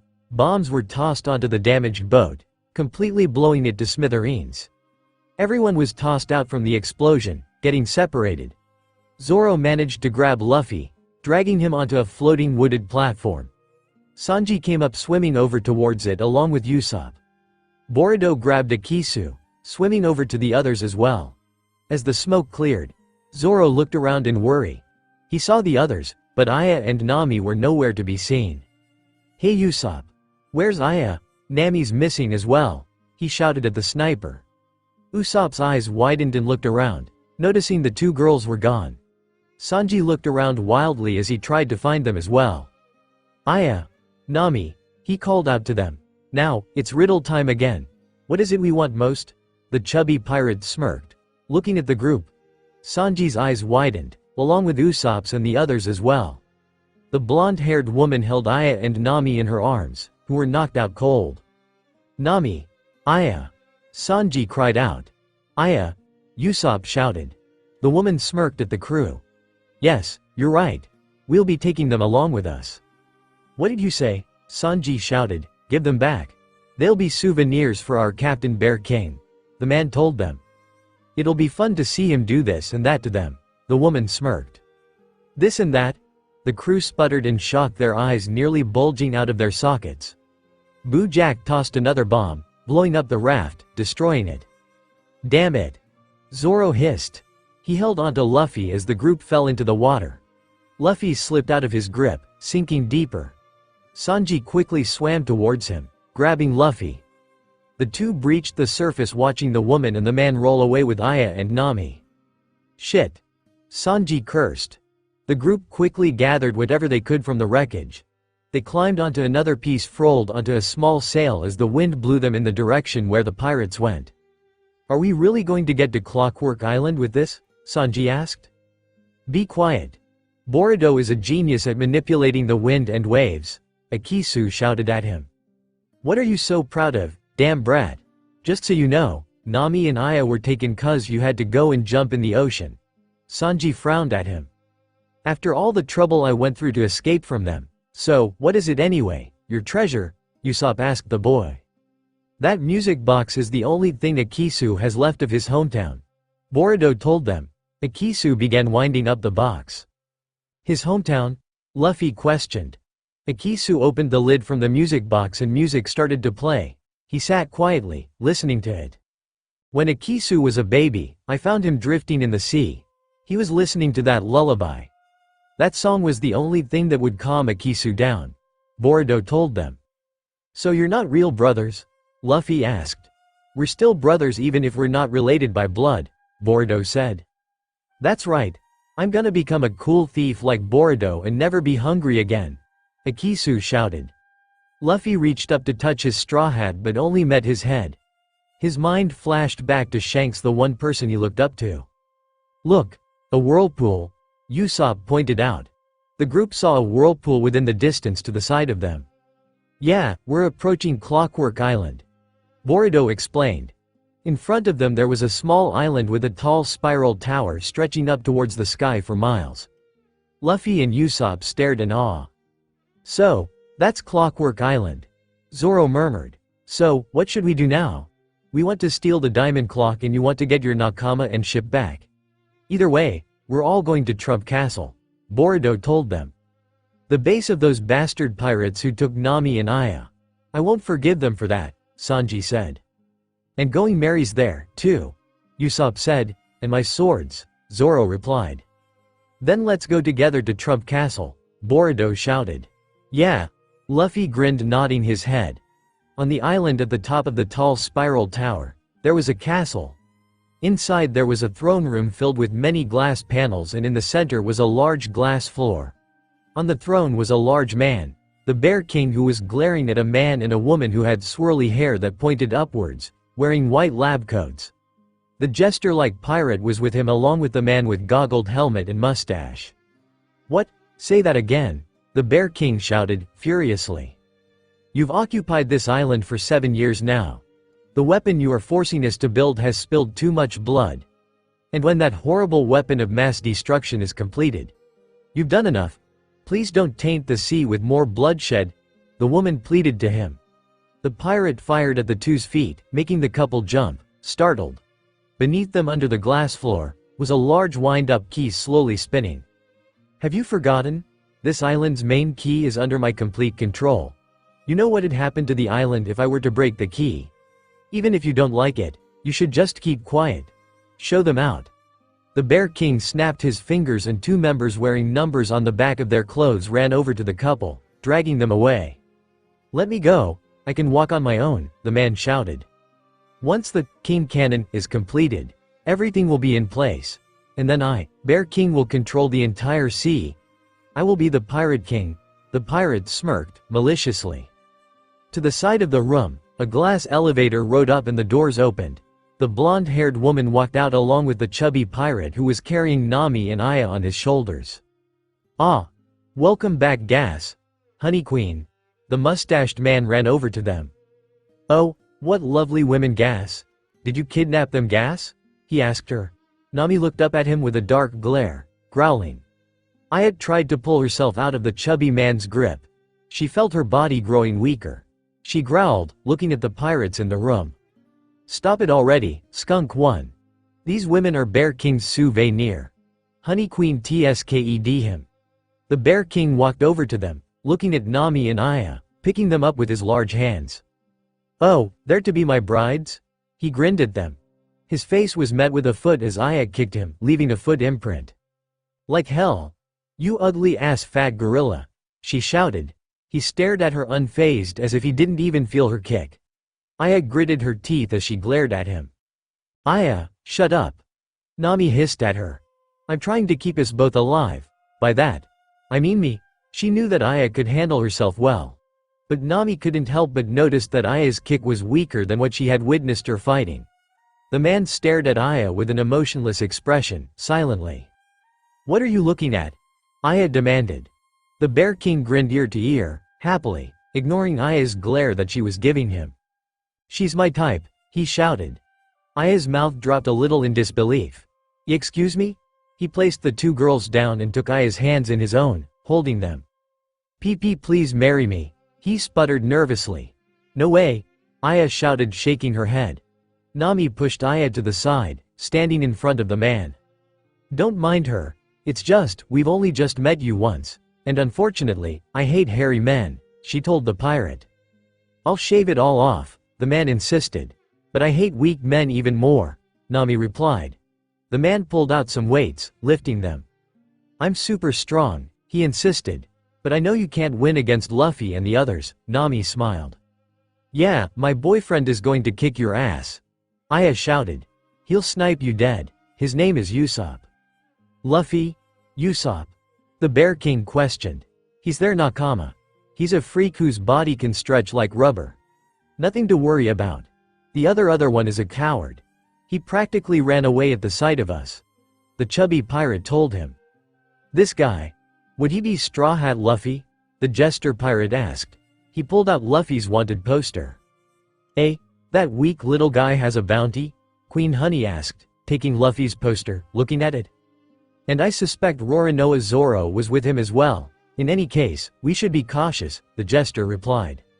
Hey, caution, you say? For this little twerp? Alright then. The Bear King smirked. He looked over at Nami and Aya. He tossed Luffy's poster, shooting at it. As you requested, I'll show you both how strong I really am. His bounty is $30 million Baileys. It will fund our wedding. Nice going, Nami. Aya hissed at her. I just bought us some time, Nami argued. She turned back to the pirates. How about a lovely round of poker, anyone? Boruto pulled the small raft up to the shore of the beach and the crew stepped off of it. Luffy looked up at the tall spiral tower. Too cool, he exclaimed, jumping up and down excitedly, the balls of his heels. How the hell did they set up something like this? Usopp asked. They made it to defend themselves from enemy invasion.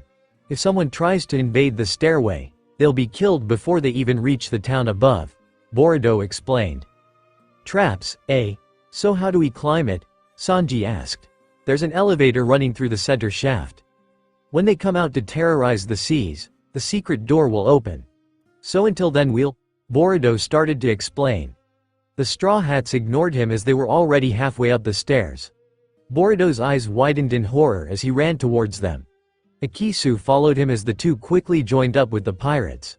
Wait, you idiots, weren't you listening? Those stairs are full of traps. We'll just tackle them one at a time, Zoro said. Waiting here's too much of a pain. We'll just go right up, Sanji replied. This'll be fun, Luffy grinned. You better listen to Boruto. Akisu shouted. The crew started to run up the stairs, then the steps suddenly went flat underneath them and they started to slide down. Sanji cried out as he saw water rushing towards them, crashing into the crew, knocking them off their feet, and he screamed as pillars of stone emerged from the staircase behind them, filled with spikes. He quickly grabbed the sides of the stairs, stretching himself, catching Zoro, Sanji, Usopp, Boruto and Akisu before they were all impaled. Suddenly the group heard a rumbling sound and looked up. Luffy and Boruto screamed, while Usopp and Akisu held each other, screaming as well, as they saw giant boulders rolling towards them. Sanji jumped and started to kick away at the boulders, shattering them. Guess I gotta do something. Zoro grabbed the floor and started to lift it up with his bare hands. It crumbled away, creating a path, making it easier to run up it. Boruto's eyes widened in shock. Amazing. Let's get going, Sanji shouted. The group ran up the stairs and Sanji kicked away at the boulders as they came rolling down at them. He kicked at a door, prying it off its hinges. They ran out of the tunnel, panting as they tried to catch their breaths. We finally reached the town, Boruto shouted. They saw spiral houses on the hills along with windmills and the castle with cardsuit designs on it, resting in the center of the town. A large cog wheel circled the land as it spinned around it. Zoro and Sanji collapsed on the ground as they panted in exhaustion. Luffy's eyes widened as he shook his fists up and down, wildly in excitement. What is that? What is that? It's so cool, he cried out, looking at the spiral buildings. What kind of city is this? Usopp asked. This is Clockwork Town, and that must be Trump Castle, Boruto said. At the top of the castle was a large glass diamond clock. There's the diamond clock, Akisu shouted. Yeah, the most valuable clock in the world, and look at the top of the castle. Boruto pointed out above. Usopp looked through his googles and his eyes widened in shock as well as relief as he saw their ship above the castle. "It's the Going Merry," he exclaimed. "Are you sure?" Luffy asked. "Yeah, I'm sure of it, it's on top of the castle." "It can't tell it's so far." Luffy squinted his eyes as he tried to see it. Zoro frowned as he turned to Boruto. "Oi, it's interesting that you could tell where our ship was from down here." "Huh? Oh, thanks." Boruto smiled, looking away from him. Zoro narrowed his eyes at him in suspicion. "Damn," Sanji cursed as he held his feet. They were bloodied as he was kicking away at the boulders. "Your feet?" Zoro frowned in concern. "Nah, it's nothing," Sanji hissed and stood up, walking away from him. "All right. Let's get moving," Luffy shouted. "We're attacking Trump Castle?" Boruto asked. The group started to head towards the town. "We'll eat, then change clothes," Luffy said. What? Are you okay with this? Your Nakamas has been kidnapped. Aren't you going to attack?" Boruto asked in shock. The crew walked into a store and picked out some clothes, so it'll be easier to fight in as well some food. "Since it's Nami and Aya, they'll be fine," Usopp said as he put on an orange shirt, green shorts, and his bandana. This is so much easier to move in." Zoro smiled, putting on a black jacket with a white scarf, now armed with a sword. Sanji was wearing a sea green shirt and black pants. "All right, take care of the bill, okay?" he told Boruto. "Hey, wait," Boruto stammered. A woman held out the bill to him. "Here you go." "Come again." Boruto and Akisu sputtered in disbelief as they looked back at the Straw Hat crew seeing them leave the two behind. "Excuse me, can't I get a discount?" Boruto asked the shopkeeper. "No, Zoro." Sanji and Usopp were walking down the stairs when they saw Luffy had stopped in front of a store. His face was pressed against the window as he ate a croissant bread while holding some more food in his hands. Usopp ran over to him. "Hey Luffy, what are you standing there for? Remarkable workmanship." The sniper saw that it was clock shop as the display window had mini windmills. Sanji and Zoro walked inside, while Luffy and Usopp were admiring the crafts. "Wind-up crafts?" Sanji questioned. "What are you saying?" Usopp asked Luffy. Luffy started to make gestures with his hands, telling Usopp because his mouth was stuffed with food. "Clockwork Island is a very fun island." Boruto and Akisu walked up behind them and walked into the store. The group heard a man call out. "Strangers, you know nothing of this place. The time for calling this island fun is in the distant past. There was a time when this was an island of dreams." They saw him along with his wife, both had swirly hair and wearing white lab coats. "We created an autonomous clock to commemorate the birth of our child. We were congratulated by all the people of the island," the woman said. "Wow, so you two made the diamond clock?" Akisu asked the two. "But ever since the Trump pirates occupied this island, we've been living through hell every day. Now, we're only making tools for killing. If we rebel, Bear King will destroy the island. By occupying the castle that houses the central key, there is no limit to their control," the man explained to them. "That's cruel," Akisu growled, angrily. "Fear not, for your problems shall soon be solved. Because the Trump pirates will be defeated by these guys, the greatest pirates in the world," Boruto shouted. Zoro silently stared at him, frowning. "Oi, we haven't agreed to anything," Sanji hissed at Boruto. "That's right. We only want to get our stuff back, can't we just do that?" Usopp shouted. "But didn't that just make your blood boil? As long as those bastards are here, nothing can help this island," Boruto insisted. Akisu copied him, repeating what Boruto was saying. "Nothing can save it. Well, aren't you just thinking the diamond clock will be easier to steal without them around?" Usopp smirked. Boruto's eyes widened and he quickly slapped his hand on Usopp's mouth. "Shut it," he hissed. However, the man and woman already heard what Usopp said. "I see. We don't mind. We'd be grateful if you were to take it away. Whenever I see it, it only reminds me of a painful past. However, it's quite impossible to steal. Those who have tried before have all perished," the woman replied. "It's not impossible. There's nothing Boruto can't steal," Akisu shouted. "Why yeah," Boruto said, nervously. "You just don't understand just how terrible the Trump pirates are. If you don't want to die, Please leave this island at once, the woman insisted the group. We can't do that, Sanji told her. The Trump pirates took something of ours. We're not leaving without them. We've got some private business with them, Zoro said. Death creates no future for you, the woman shouted at the two. If you don't risk your life, you can't create a future, right? Luffy told her. The woman's eyes widened in surprise. Luffy grinned. Let's go. He ran out of the store, heading towards the castle. Right. Zoro followed after him. Just wait a little longer, Nami and Aya, Sanji murmured, chasing after them. Ikisu ran after them but fell face first in the ground. What are you doing? Usopp pulled the boy back up and the two followed Boruto as he ran past them up the stairs. Ikisu, let's go. Okay. Wait. The woman and man chased after them as the crew ran out of their shop, but they stopped when the two heard Boruto called out Ikisu's name. The man and woman's eyes widened in shock. That boy was Ikisu? The woman whispered. She saw something lying on the bottom on the steps and picked up Ikisu's music box. Nami slapped down her cards down on the table with a wide grin. I win again, she laughed. Her and Aya, along with the Trump pirates, were playing with her, losing very badly. I wonder what's going on out there. Could it be that none of their friends are coming to save them? They must have gotten killed by the traps along the way, Honey Queen said. You wish, Aya replied. Those guys won't die that easily. It just wouldn't be a challenge then, Nami said. Well, I think I'll take a look at what's going on. Honey Queen stood up walking away. Nami grinned, trying to get her you running away. Do you know how much you owe me? Or will you pay me with your body? Suddenly, the woman began to strip down.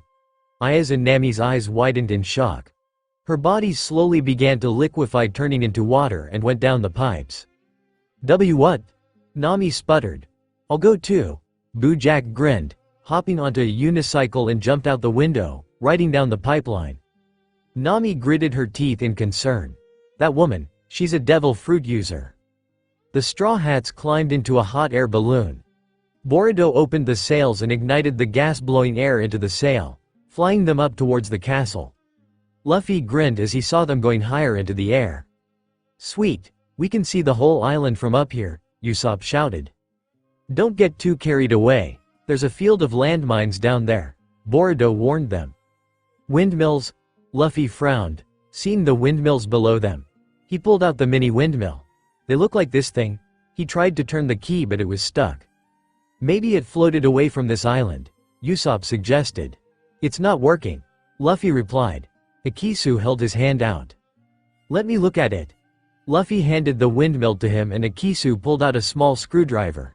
He began to tinker with it quickly with ease. Luffy and Usopp watched in amazement. You're pretty good at that, Usopp replied. Ikisu's something, even though he's never practiced, he can fix of all kinds of machines, Boruto said. There, it's fixed now. Ikisu turned the key, winding the windmill up. It slowly began to tick like a clock as the sails turned. Whoa, it's working. You're great, Luffy exclaimed, happily, and patted Ikisu on his back. The two laughed. Still alive, are we? Everyone froze as they heard Honey Queen's voice. She came out from a water fountain. Sanji leaned over the side of the balloon. It's that SXY lady, he grinned with his hearts in his eyes. What should I do? Get a grip already. Usopp grabbed onto the cook so he wouldn't fall out. She's not a normal human, Zoro shouted. She has the powers of the devil fruit, Boruto told them. Quite right. The Toro fruit to be precise. Bojack, reward them. She smirked. The chubby man hopped up towards the crew. Reward me? Sanji smiled, reaching out towards the woman. He growled as he saw Bojack heading towards the balloon. Not you, Bojack tossed a ball at them. Sanji leapt out of the hot air balloon to kick it away. Take this. But the ball quickly turned into spikes. Sanji's eyes widened and his foot was impaled by it. Sanji! Luffy cried out. It went straight through his foot. Zoro shouted. Boruto quickly grabbed Sanji before he could fall. You save him! Honey Queen hopped up towards the crew. She smirked, her eyes turned into slits and released a wave of water, engulfing them in it. How naughty! Sanji slipped out of Boruto's grip and fell to the ground below them. He set off a landmine, exploding every time he bounced down the hill. Sanji! Luffy cried out. Boruto quickly sailed the balloon away from the two pirates. Luffy, Zoro, and Usopp could only watch as they saw the two pirates capture Sanji, taking him to the castle. Nami and Aya's eyes widened in shock as they saw Sanji tossed towards them. He was badly injured and tied up, his arms and legs bound together. Sanji! Nami cried out, running over to him. Aya rushed over to him as well, staring down at the cook, worried.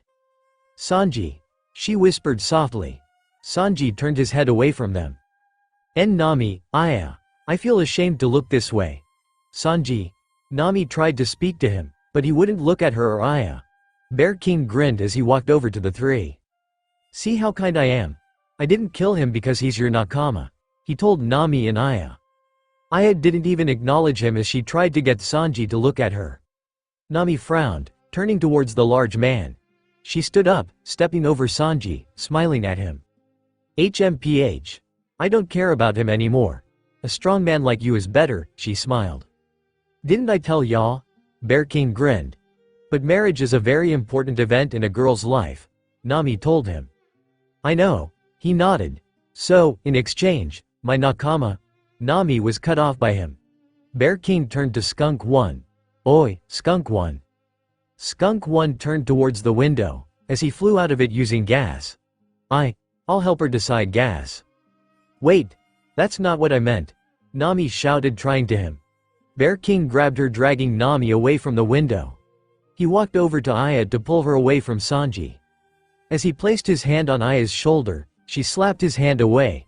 She slowly turned her head towards him with a dark look in her eyes. Her seafoam-colored eyes were glowing ever so slightly around the edges. She was so angry. She hated seeing Sanji like this. Don't touch me, she growled at him. Nami's eyes widened, seeing Aya's eyes. Nami blinked her eyes again. When she did, Nami saw that Aya's eyes had returned to normal. Were her eyes just glowing? Had she imagined it? She could have sworn that they were. The Bear King blinked at Aya. He stepped back from her, a little intimidated. Boruto parked the hot air balloon near the gates of the castle. The crew climbed out of it as they stared at the locked gates, thinking of what to do next. Usopp slammed his fist in the ground, angrily as he gritted his teeth. Damn it! How did it end up this way? He spoke. Aya and Nami, and now Sanji was taken from them. Who was next? It wouldn't have happened if I had my chink balls and slingshot. Don't make up excuses, you just aren't brave enough, Ikisu told him. What did you say? Usopp frowned at him. If it were Boruto, he'd try to save me even if his hands and feet were chopped off, Ikisu told him. Your hand. Usopp's eyes widened. The group noticed that Boruto was missing his glove. He held his metal prosthetic hand up, clenching it with his other. He sacrificed it for you. That's right, Boruto is amazing. He risks his life to protect me. He's a great man, Ikisu shouted. Hey, what are you bragging about if you always need him to save you? Usopp told him. Well, I'm just a kid. I'm not strong enough. Ikisu paused, looking down. Man or child? Strength or none, it doesn't mean a thing once you're out at sea, Usopp shouted. That's enough. What do you know about Ikisu? Boruto stopped him, placing his hand on the sniper's shoulder. Usopp shrugged him off. I just hate those who always think that it's natural for others to save them, Usopp shouted. It's not like I want to be, Ikisu shouted. Well, let's get going. Hey, kid, if you're afraid of dying, go home, Luffy said as he stretched his arms. What? Ikisu exclaimed. Cause, I ain't gonna save a weak little crybaby, Luffy told him. Who said anything about going back? Ikisu was cut off by Luffy. Okay, then, don't hold back, Luffy grinned.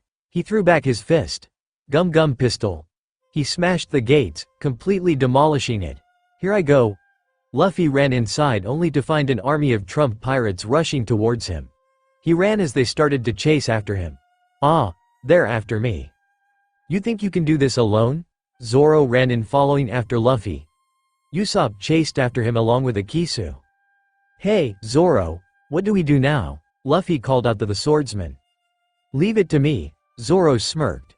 He grabbed a pirate by the collar of his shirt and tossed him into the air, followed by a couple of more as they fell back to the ground.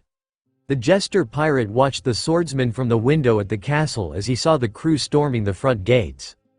And thus, Roronoa Zoro has arrived. Suddenly, a low rumble shook the floor as a large, cubed elevator rose up. Nami looked up in shock. "What? It's completed." Finally, Bear King exclaimed, happily. He ran over towards the elevator. Inside there were a few pirate members with something covered up behind them in cloth. As expected of our Bear King, one of the members smiled as they danced wildly. "So much better than our last boss El Drago. Even your weapons are special," another cheered out as well. "The great killing machine, the King Cannon, has been completed," the third pirate shouted. "The King Cannon?" Honey Queen gasped in surprise along with Boo Jack. The pirates started to wheel the cannon out of the elevator. "And now, our legend shall begin. With me as ruler of the world's oceans, the Pirate King." Bear King laughed. Aya and Nami watched in worry as they saw them wheeling the cannon. Sanji groaned, making the two girls turn their attention back to him. "Sanji!" Nami shouted in worry. "Nami, I'm sorry," he said, tiredly. "Aya. It'll be alright. These guys are idiots, I can handle," Nami told him. "Try to get some rest." Aya stopped him. Sanji shook his head. "That's not what I'm talking about." "What?" Nami asked. "I wanted to save you both with only my own strength, and then..." He smiled and bounced up and down while still bound. "Thank you, Sanji-kun. And you both would embrace me, and then we'd do this and that together." "Not now." Nami frowned. "Are you serious? You're talking about this now?" Aya shouted. Bear King growled as he ran over to them, glaring at Sanji. "Hey you! What's your relationship with my brides?" he demanded. "The one where I have rubbed suntan lotion on their smooth skins or the one where I held them in my arms?" Sanji smirked up at him. Aya felt her cheeks burning, turning red a little. "What was that?" Bear King roared angrily at Sanji. He grabbed Sanji, lifting him up above his head. "We'll make an example out of this one. Even if you are their Nakama, you're gonna die in a public execution." He threw Sanji down, slamming the cook on the floor, and he bounced until he smacked right into a wall. Sanji fell to the floor and Boo Jack walked over, digging his heel into Sanji's back. "You should watch your mouth, weak pests like you can't be called Nakama. There's no way you could save them." "You freaking pig. I'm gonna make you eat those words," Sanji growled. Aya gritted her teeth as watched the chubby man started to kick Sanji. She stood up and was about to storm over to him. But when she did, Aya saw that her vision was starting to blur, fading in and out. Her head felt light, getting dizzy. She fell to her knees, holding it. Nami quickly rushed over to her. "Aya!" she cried out. Aya shook her head, taking Nami's hand off of her shoulder. "I'm fine.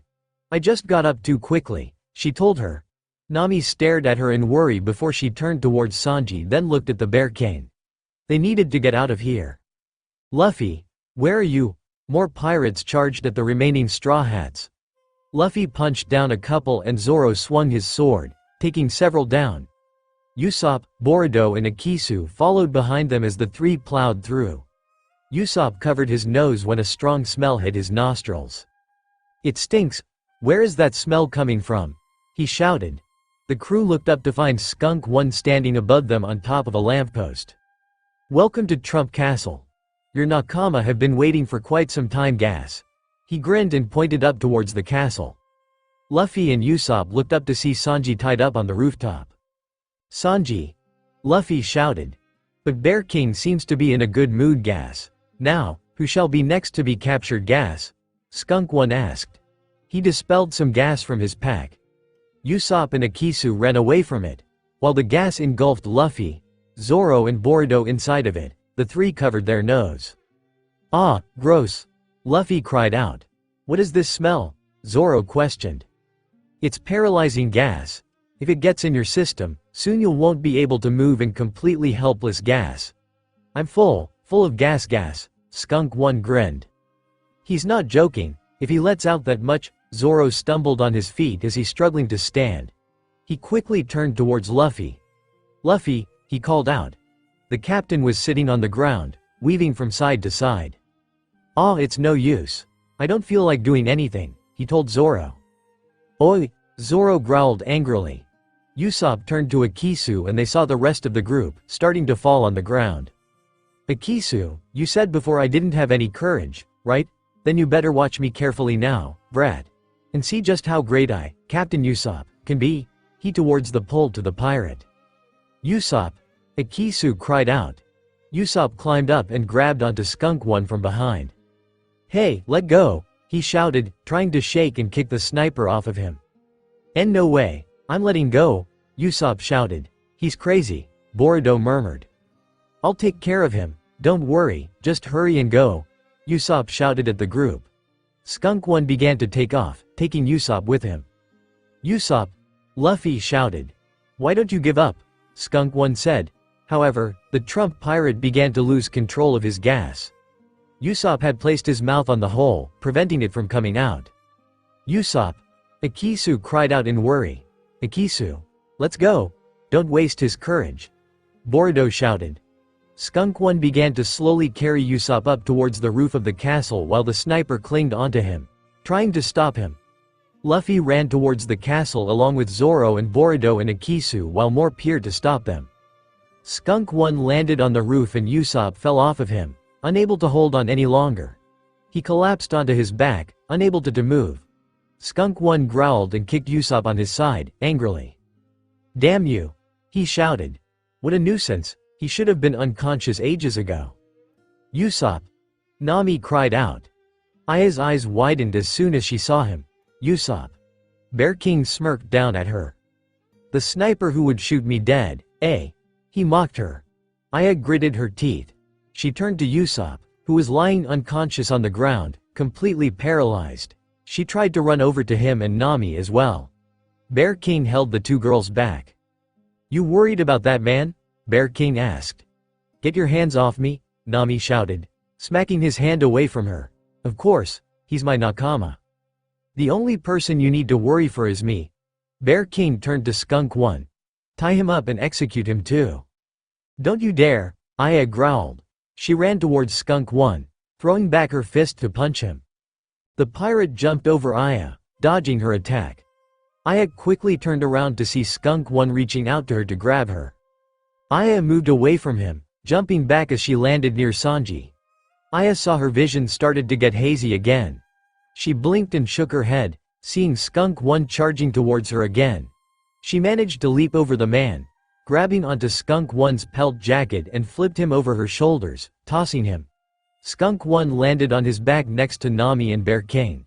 He got up, glaring at Aya. Damn girl! He growled, angrily. You won't make a mockery off the Trump pirates. Sanji and Nami noticed that Aya was panting heavily. Aya gritted her teeth as she stared back at the two Trump pirates. Her chest felt like it was on fire. She couldn't breathe. She began breaking into a coughing fit and fell to her knees. Skunk One slowly began to approach her and Usopp to capture them. Aya! Nami cried out. She grabbed a broom that was resting beside the wall. Damn it! She ran towards Skunk One, swinging the broom wildly at the pirate. He dodged and quickly grabbed Nami's face with his hand, dispelling some paralyzing gas. Nami fell back limp in the man's arms. Just what were you trying to do? Skunk One laughed, taunting Nami.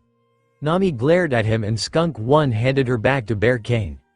Hey now, you're going to get your lovely dress dirty. Fighting's of no use, he replied. Aya slowly got as she struggled to stand back up. Skunk One grabbed her. What do you want to do with this one? He asked Bear King. Bear King turned back, looking at Aya. Tie her up with the others. She will die along with them. Aya glared at Bear King as he started to walk away with Nami, who was struggling to get away as she tried against the paralytic gas. Aya's eyes slightly began to glow around the edges. A huge roar of water rained down from the pool above, splashing Bear King with it, completely drenching him and unfortunately, Nami as well. The man stopped in his tracks, gaping like a fish. Nami and Aya both blinked, completely stunned. Bear King turned back around looking at Aya with a fearful expression for a moment before it quickly disappeared. Skunk One tied Aya and Usopp beside Sanji. Zoro, Luffy both charged up the spiral stairs as they ran up the castle, knocking any poor rival pirates out of the way, tossing them out the window. Boruto and Akisu quickly followed behind them. As they made it outside, heading further into the castle, Luffy looked up. "Hey, up there," he pointed out to Zoro, who looked up as well. They saw Aya along with Usopp tied up beside Sanji. "Usopp, Aya. We need to hurry," the swordsman shouted. The crew quickly ran as they headed up some more stairs, turning into a corridor. In front of them was a steel-wired window with something spinning inside the room. The group walked closer to see what it was. They saw the giant key slowly spinning around in the center of the room. "What is this?" Luffy questioned. "It's the island's main key. It supports the whole island from this castle," Boruto explained. "Let's get going," Zoro said, running ahead. Luffy quickly followed behind him. Boruto and Akisu were about to follow behind when a wooden sword came out and smacked Akisu across his face. The boy fell to the ground, unconscious. Several pirates stood at the doorway that the group had ran into. "Akisu!" Boruto cried out. He charged at the pirates trying to defend Akisu from them. He punched a man back, making him fall into his crew member, and the two fell down the flight of stairs. Boruto bent down, looking at Akisu in worry. "Akisu, talk to me." He gently shook the small boy. Suddenly, a gate slammed down, trapping Luffy, Zoro, Boruto and Akisu inside of the room. The room began to shake, and floor was slowly rising. They were going to be slowly crushed to death. Luffy and Zoro both held onto the ceiling, trying to hold it up. Boruto tried to wake Akisu again. Akisu slowly opened his eyes, seeing Boruto in front of him.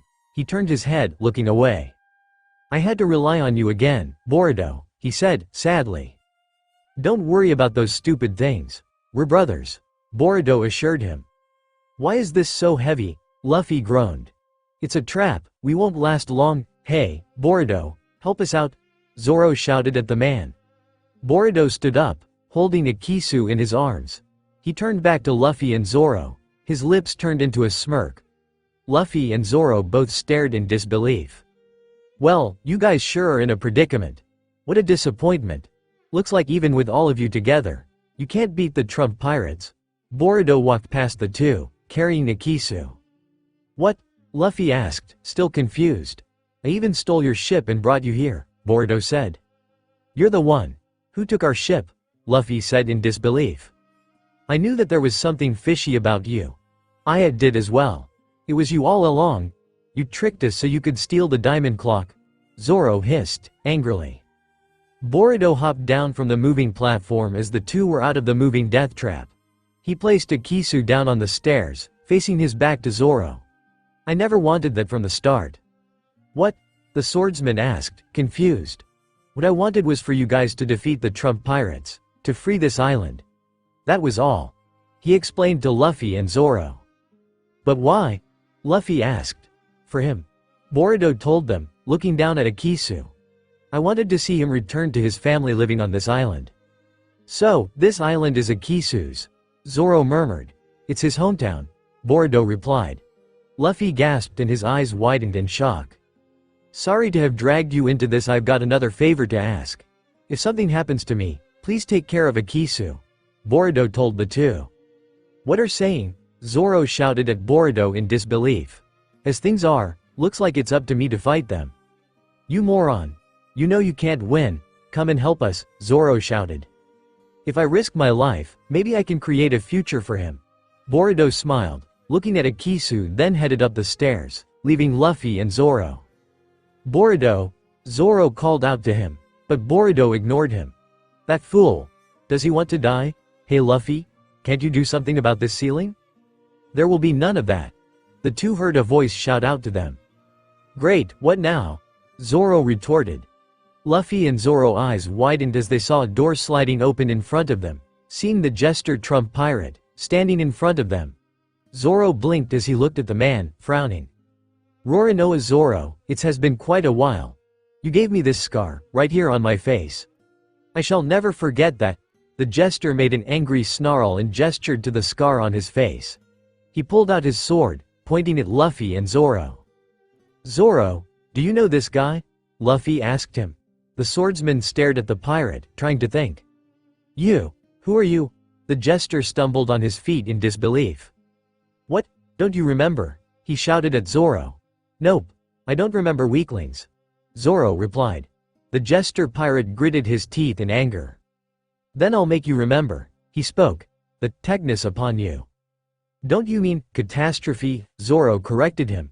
The jester cringed before he glared at Zoro. Shut up, Hisatsu. He released a barrage of golden pins at the two. Hari Ken. Luffy's eyes widened as he saw the pins coming straight towards him. He gritted his teeth and closed his eyes, waiting for the pain. It never came. Luffy opened his eyes confused until he gasped in shock, seeing Zoro standing in front of him. The swordsman had taken all off the jester's attack. Zoro, why the hell did you say that? Luffy shouted. Zoro, you. That was dangerous. Zoro smirked as he struggled to stand. Sorry, Luffy, can you hold on a bit longer? He looked up at the jester who had a frown of disappointment on his face. Then he let out a chuckle. Save the brave face. I put some of the poison from Skunk One's gas on those needles.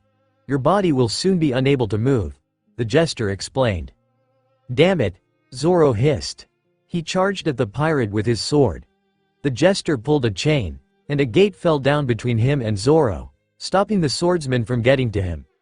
Then the pirate pulled out his own sword and stabbed Zoro in the chest with it, knocking him down.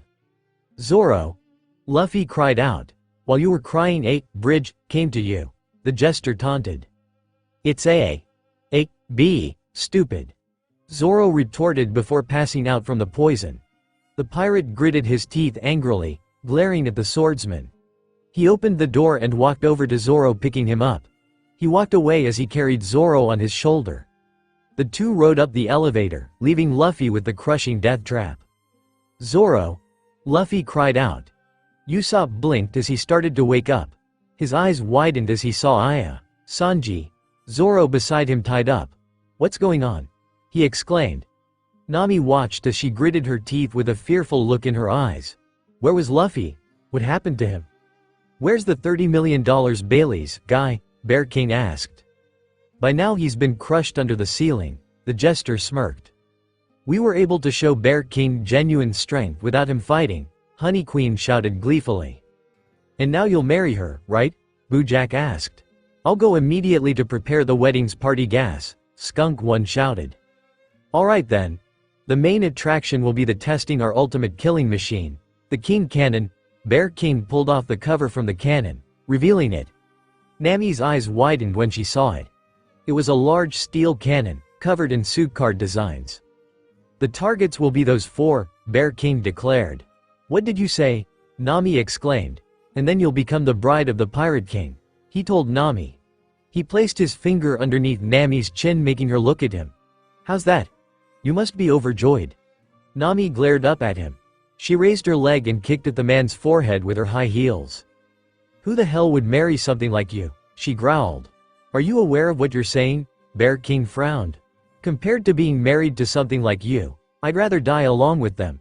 Nami shouted at him. Nami yelped as she was smacked hard across her face by the Bear King's hand. She fell on the ground, landing near the rest of the Straw Hats. That can be arranged. Cancel the wedding party and make it a memorial to my broken heart. Execute these women along with them, Bear King shouted, furiously. Skunk One saluted him. Luffy groaned as he gritted his teeth in frustration. He struggled to hold up the moving platform with his hands, trying not to get crushed to death. Ikisu woke up, seeing him. Luffy, what are you doing? Where's Boruto? He asked Luffy. He went to face the Trump pirates. Luffy frowned, irritated. What? Ikisu exclaimed. He immediately ran up the stairs, leaving Luffy behind. Boruto, oi. What bout me? Don't leave me like this, Luffy called out. Nami's eyes widened in horror along with the rest of the crew as they saw the cannon aimed straight at them. Bear King smirked and started the cannon up, turning it on. The rest of the Trump pirates started cheering. Bear King chuckled darkly, getting ready to fire it.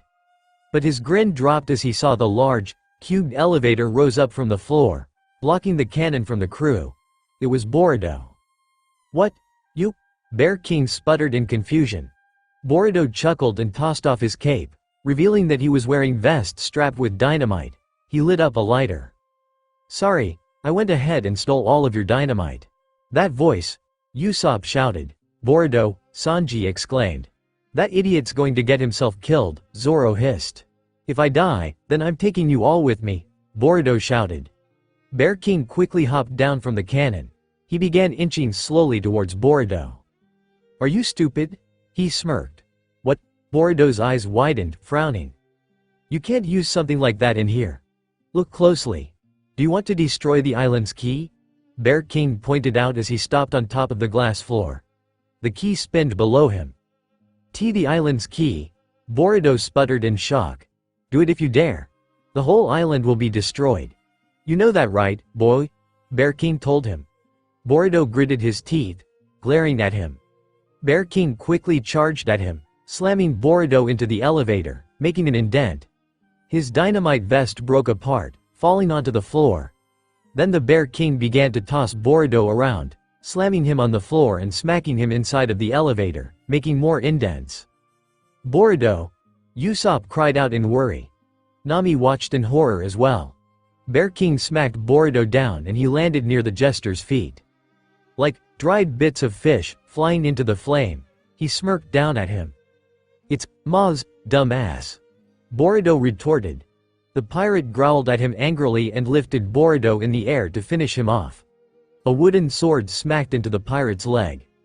"Boruto, don't you lay a finger on him," Akisu shouted. "Akisu," Boruto warned him. "You little..."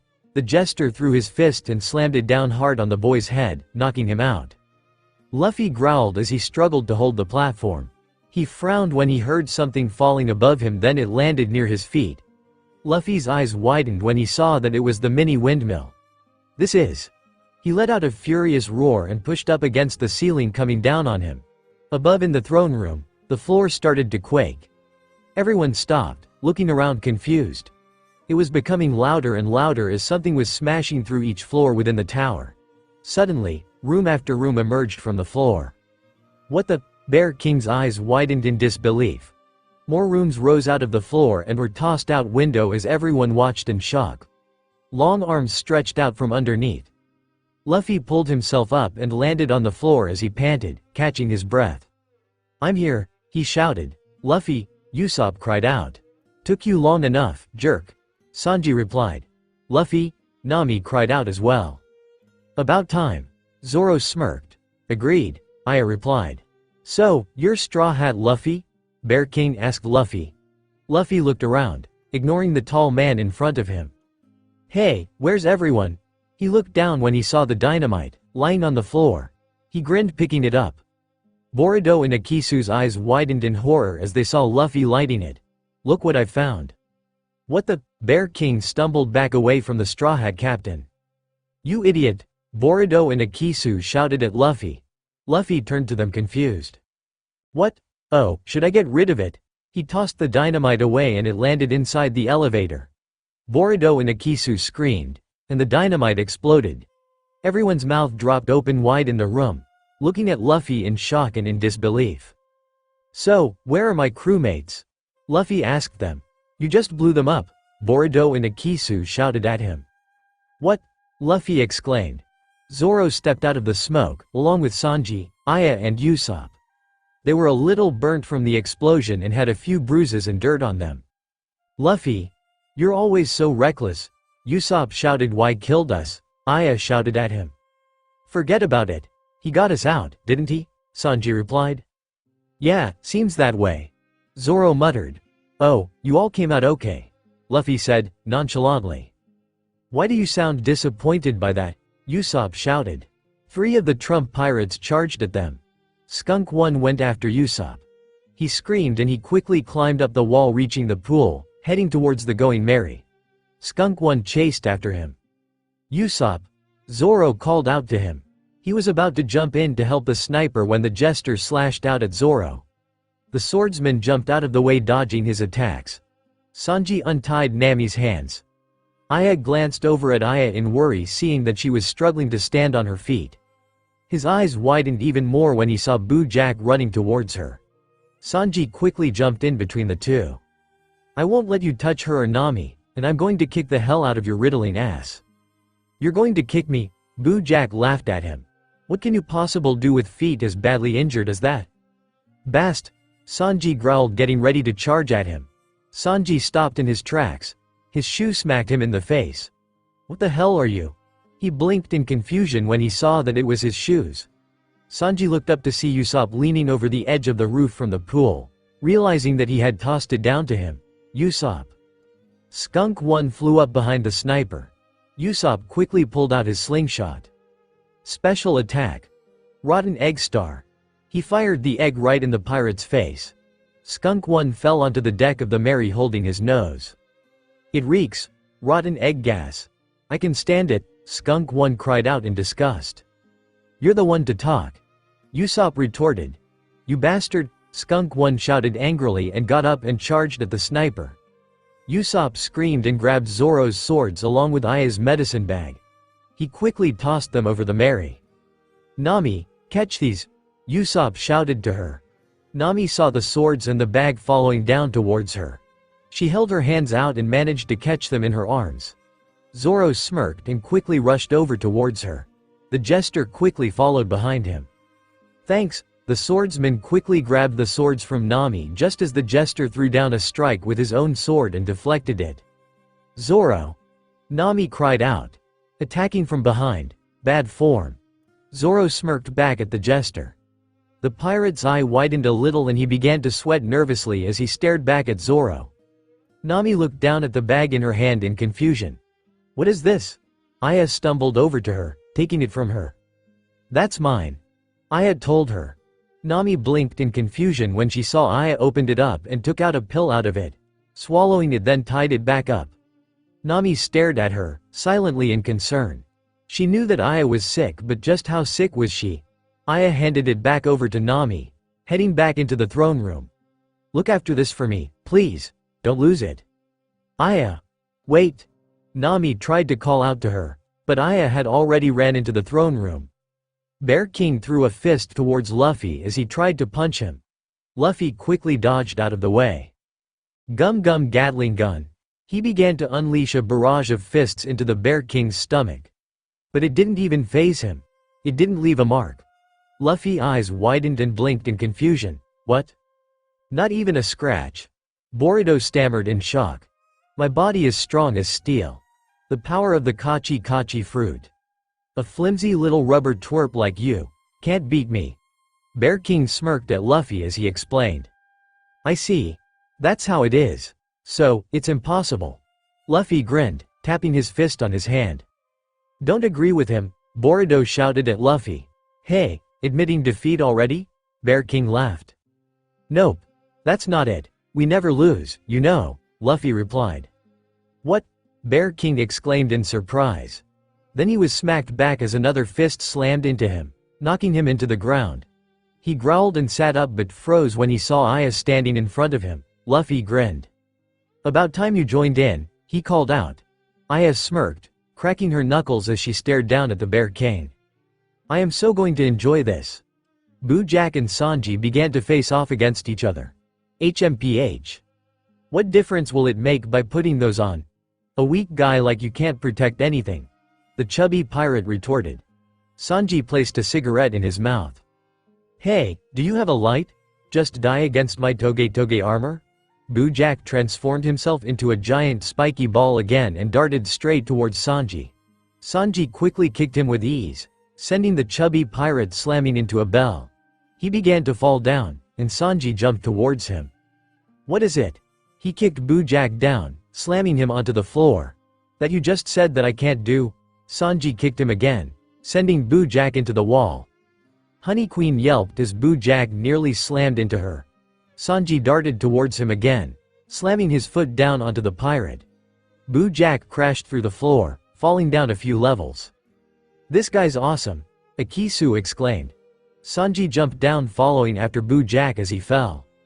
I told you before, I'm gonna make you eat your words, Sanji smirked and he slammed his leg down onto Jack's stomach hard, smashing him into the concrete floor. Jack laid still, completely knocked out cold. He did it, Akisu cheered as he and Boruto watched. Bastard. Sanji muttered and walked away, slightly limping a little. He tossed his cigarette over to the fallen pirate. Zoro and the jester pirate began to face off against each other. Zoro tore the sleeves of his jacket and pulled his white scarf off from his neck. He tied it around his waist and tied his bandana on his head. Roronoa Zoro, I admire you. You can still stand after taking my dakubari. But just standing takes up all of your energy, the jester replied. Zoro glared at him. He placed his white sword between his teeth and picked up his other two swords. Doesn't matter. I'll tell you up front. I won't ever lose to anyone, because losing is unacceptable, Zoro told him. Skunk One dodged a pellet as Usopp fired it at him. He flew straight at the sniper and smacked him down, knocking Usopp back. Usopp landed on his stomach. Skunk One landed in front of him and kicked Usopp, sending Usopp flying into the Mary's figurehead. Stop struggling, Gas. You got nowhere to run, Gas. Skunk One shouted. Have you forgotten, Gas? The power of my gas? Usopp screamed and started to flail his arms wildly in fear as he saw Skunk One charge at him. It's over. He flew above Usopp, readying his paralyzing gas. No, stop, stay back, Usopp screamed as he came closer until the pirate revealed the hole from his suit to expel the gas. Usopp smirked. Special attack. Firestar. He fired the pellet into it. Skunk One exploded as he unleashed the gas. Usopp jumped off from the Mary, falling into the water. You got what was coming to you. Damn it, Usopp shouted at the top of his lungs in victory. Bear King tried to land punches on Luffy and Aya, but they dodged out of way. Luffy threw his leg back, to wrap it around the large pirate. Gum gum pinwheel. Aya sighed. Not again. Bear King stepped away and Luffy missed, making himself spin instead and getting dizzy. Bear King stormed towards him. Hey, watch out! Aya warned. Bear King slammed his fist into Luffy, sending him flying into the wall. He slid down, landing on the floor. Luffy blinked as he groaned in pain. Well, this isn't going well. Zoro and the jester started to clash with each other with their swords. He kept knocking Zoro back until he was on the edge of the roof. Look out, Akisu shouted. Looks like you're in a great deal of pain. It's just shrimp coming out of you, the jester replied. It's rust, Zoro corrected him. The jester glared angrily at him. You wretched knave. He unleashed a barrage of pins at Zoro. Hari Hari Ken, Zoro quickly spinned his sword, creating a cyclone, knocking the jester off of his feet. Yeah, Akisu shouted. Kerr, the pirate G should be paralyzed by now. How? Unfortunately for you. I can't fall here. Because at the end of a distant road there's a man waiting for me. Dying before facing him is out of the question, Zoro shouted. He charged at the pirate and the jester tried to block his attack. Zoro slashed his sword, landing behind him. Onigiri, the jester, fell on the ground, defeated. He did it, Akisu cheered. Honey Queen's eye widened in horror. No, this is bad.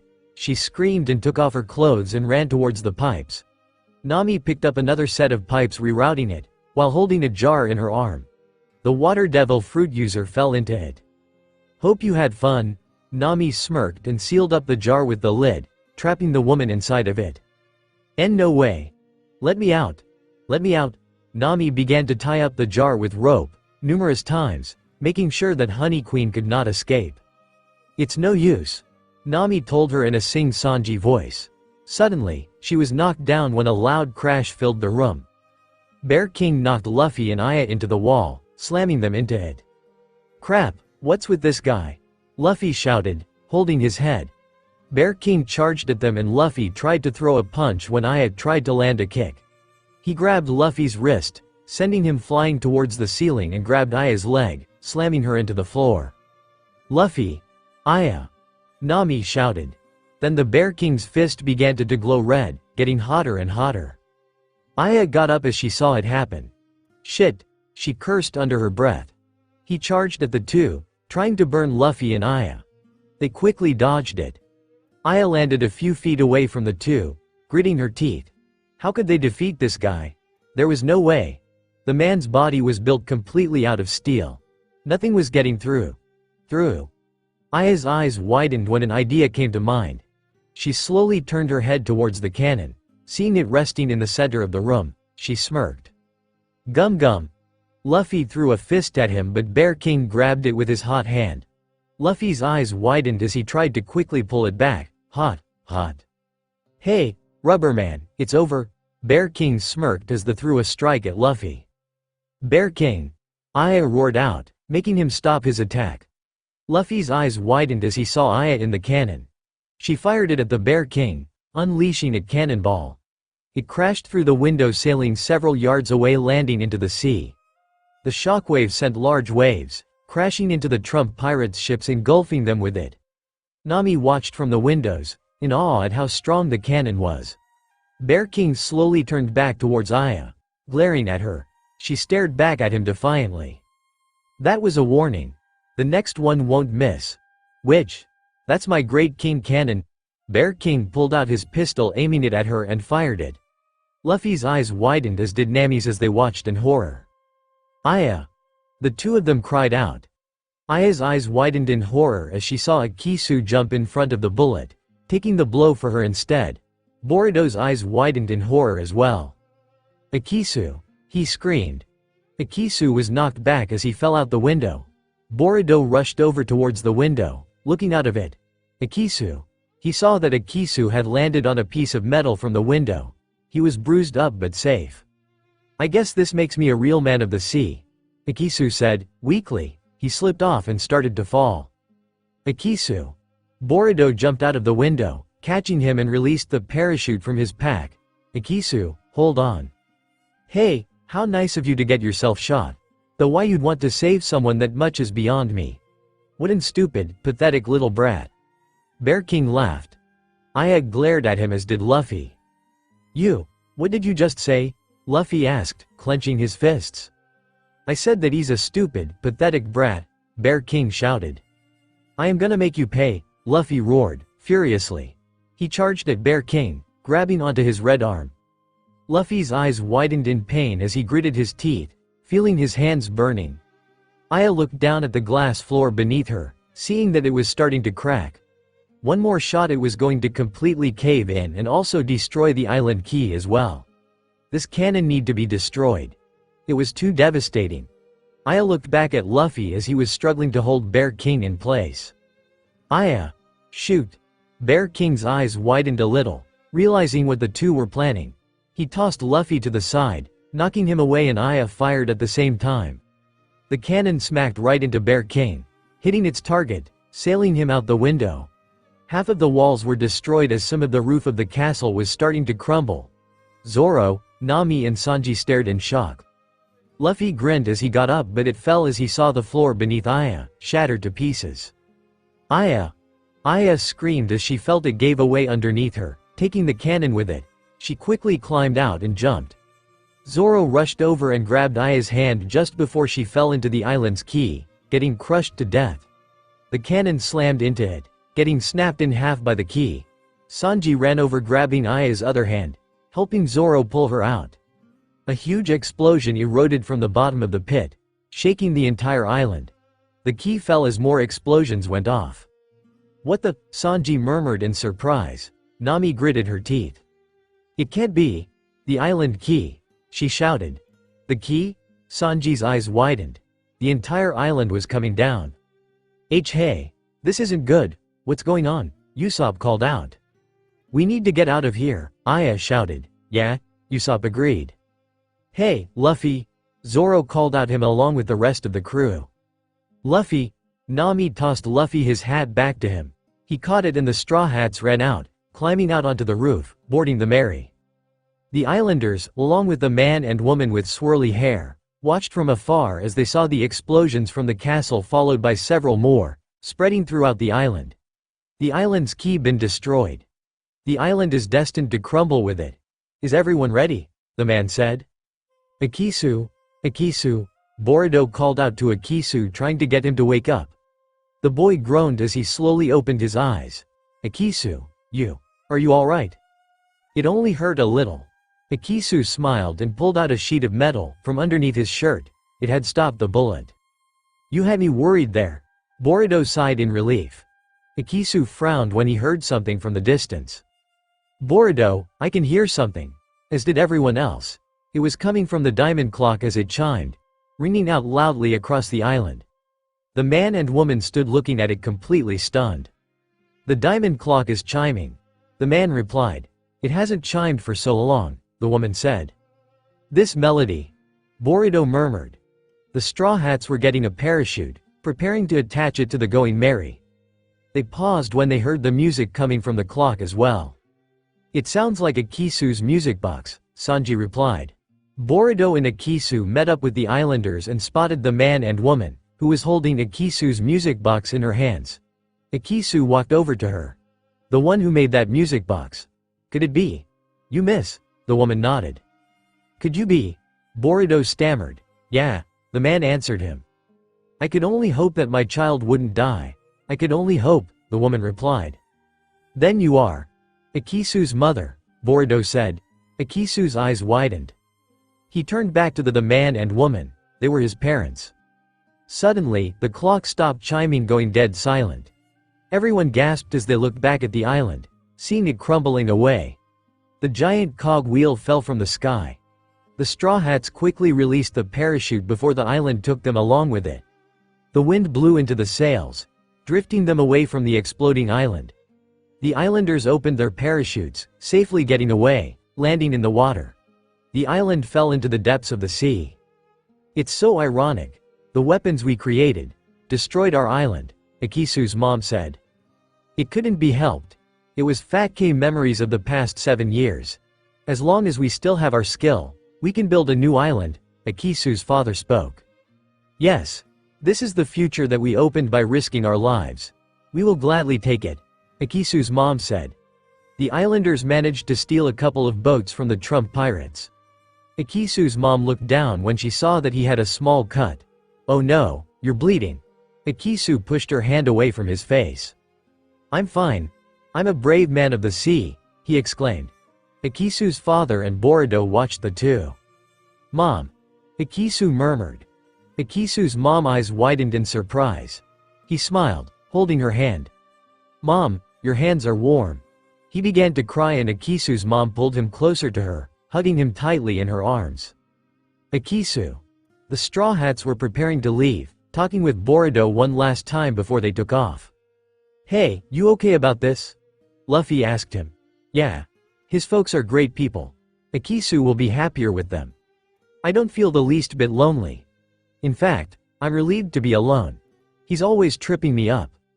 Now I can keep all this treasure I took from the Trump pirates for myself. Boruto spoke. But will you really be alright alone? Aya asked him. You've lost your only partner, right? Sanji said. You can't call yourself a gang of thieves anymore, Usopp replied. I'll find someone someday. Boruto told them. I don't think you have to. Zoro spoke with a small smirk. Hold up, Boruto, Akisu shouted. Boruto's eyes widened when he saw Akisu landed on his boat as he hopped off from the Merry. Akisu. How could you leave me behind? I knew you'd go and try something like this, Akisu shouted, angrily at him. But you finally met up with your folks and, don't be stupid, I'm a brave man of the sea now. I gotta risk my life to finish what I want to do, Akisu interrupted him. But you. Luffy grinned as he watched the two. We're the world's best, the Thief Brothers, aren't we? Akisu asked Boruto. Boruto's eyes widened in surprise. Akisu, right. He smiled. The Straw Hats watched the two sail away as they argued about how they were going to split the Trump pirates' money that they've looted. Aya walked over to Usopp, standing next to him. She leaned in and kissed Usopp on his cheek. Usopp's eyes widened, and he sputtered in shock, his cheeks turning slightly red. What was that for? He stammered, nervously. Aya chuckled. For being brave, like I knew you would. She told him. He blinked as he stared back at her, then made a huge grin. The two joined up with the rest of the crew walked away as they headed towards the kitchen. As Sanji opened the door, his eyes widened and his mouth dropped open in shock. Luffy and Usopp peered behind him, wondering what happened, followed by the rest. Aya's eyes widened as she saw two familiar men, sitting at the table, eating whatever was left over from the kitchen. What the hell? She muttered in surprise. Ichi and L both were chowing down on pieces of meat, fruit, and some desserts. They too stopped when they saw the crew walk in. Ichi waved to them as his mouth was still stuffed. "Hi. Who the hell are you two and why are you eating my food?" Luffy exclaimed angrily. Everyone stared down at the two men as they gathered around the table, narrowing their eyes at them. Aya had changed back into her clothes. She sat down on the edge of the table, leaning in, looking at them. L was completely unfazed and emotionless by the frowns and glares from everyone while Ichi was sitting with a wide sheepish grin on his face. "Alright, spill it. Why are you two here? And how did you even get on this ship?" Sanji asked. "And what about your mother? She's probably worried sick," Aya spoke. "She'll be fine," L answered. "Yeah, our mom's really strong. She may be old but she knows how to get around easily. She has her ways." Ichi grinned as he rocked in the chair. "It was actually her who told us that we were old enough to leave. And we've always been waiting for this chance. It's our dream." "Your dream?" Nami asked. "We want to see the world for ourselves and have our own adventures," L explained as he told the Straw Hats. "So, we stow away on board the ship, inside sake barrels, without you guys noticing. We were going to introduce ourselves, eventually, but for some reason the ship was rocking very violently so we decided to wait until it calmed down. When it did, we got hungry. Sorry for eating almost all of the food. But there's still some left." Ichi told them. "We can work for it to pay you back, if that's the case." Luffy stared at him, silently, listening. "So, you wanted adventures of your own and your first thought was to hop aboard a pirate ship that's filled with pirates? You didn't even think about the danger or consequences of what would happen?" Aya asked them. "Yep." Ichi nodded. "Seems about right to me," Luffy murmured. "Don't agree with them," Nami scolded him. "Well, what should we do with these two?" Aya asked, turning to everyone. "I vote that we toss them out into the sea," Zoro replied. "Let's just dump them off at the next island," Sanji spoke. "If you think that we're a burden, don't. We know how to handle ourselves. We can fight," L told them. "We've been training for this moment. We won't slow you down. Please, let us join your crew," Ichi insisted, determinedly. "They seem pretty dead set about this," Usopp said. "What do you think, Luffy?" Zoro asked him. "Alright, you can join my crew," Luffy told the two young men. Ichi and L's eyes widened, looking at Luffy in surprise. L made a small smirk while Ichi was practically beaming, cheering. "I'm going to get the food started." "Well, what's left of it? What does any want?" Sanji asked. "Meat," Luffy and Ichi both shouted. "You just ate," Aya and L both shouted. Ichi ignored them, chanting along with Luffy saying, "Food," repeatedly. Everyone ate and celebrated with the two new members of the Straw Hat crew. Aya smiled as she watched Ichi and Luffy wolfing down the food in a competition on who could eat the most. Luffy won by a landslide. Ichi slumped on the floor, looking like he was going to puke. L sat down with Zoro as the two were drinking some rum, watching. L silently glanced over at Aya, staring and watching her as she laughed along with the rest of the Straw Hats. The next morning came, everyone was outside on the ship enjoying the weather. "Nami, shouldn't we reach the Grand Line, soon?" Luffy asked her. "What do you think? We just left Logatown a few days ago. It'll take some time before we get there. Just be patient," she told him. "Okay." Luffy grinned and rocked as he sat down the ship's figurehead. "Ah, feel that sunshine. With weather like this, it almost seems like that storm was just a bad dream," Usopp remarked. Aya frowned. Nami noticed, turning to her.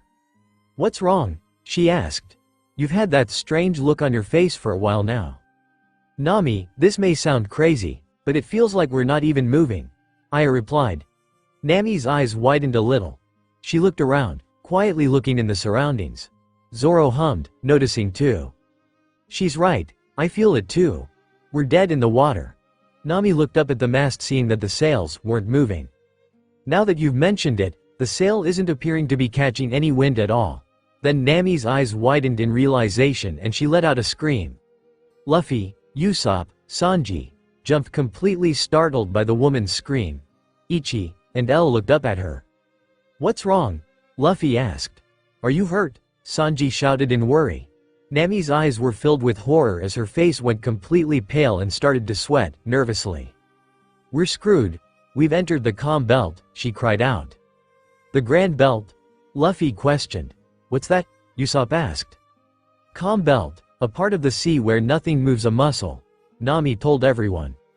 So there's mussels and clams? Luffy asked, excitedly. No, Nami exclaimed, furiously. Suddenly, the ship shook a little as something hit it underneath. What was that, an earthquake? Luffy questioned. We're at sea. I had deadpanned, frowning at him. All of this chit-chat isn't going to get us out of here. Pull the sails and start paddling now. We have to get back on course, Nami told everyone. You can count on me, Sanji smiled. Don't panic, and besides, this isn't a sailboat. Why do we need to paddle? Usopp asked her. Look, there's no time to argue, just shut up and do as I say, Nami insisted. At least it's nice and quiet here, Luffy replied. Nami let out a growl in frustration. Fine, if I need to explain it to you, I will. We've ended up going too far south and now we're off course and stuck out here, she shouted, irritated. So we've entered the Grand Line? Luffy said. If we're at the Grand Line, you think I waste my time explaining this, she exclaimed. Nami pulled out a map of their location, placing it down. Everyone gathered around, looking at it as she explained. Now, look. The Grand Line is sandwiched in the middle between these two group areas we see here, you understand? Sort of. Luffy answered. These areas labeled here are what's known as the Calm Belt. That's where we are. Nobody knows why, but inside the Calm Belt there's no winds or current, it's like a void where everything's stagnant. Given the sailboats move by touching winds, this is more than a dangerous region.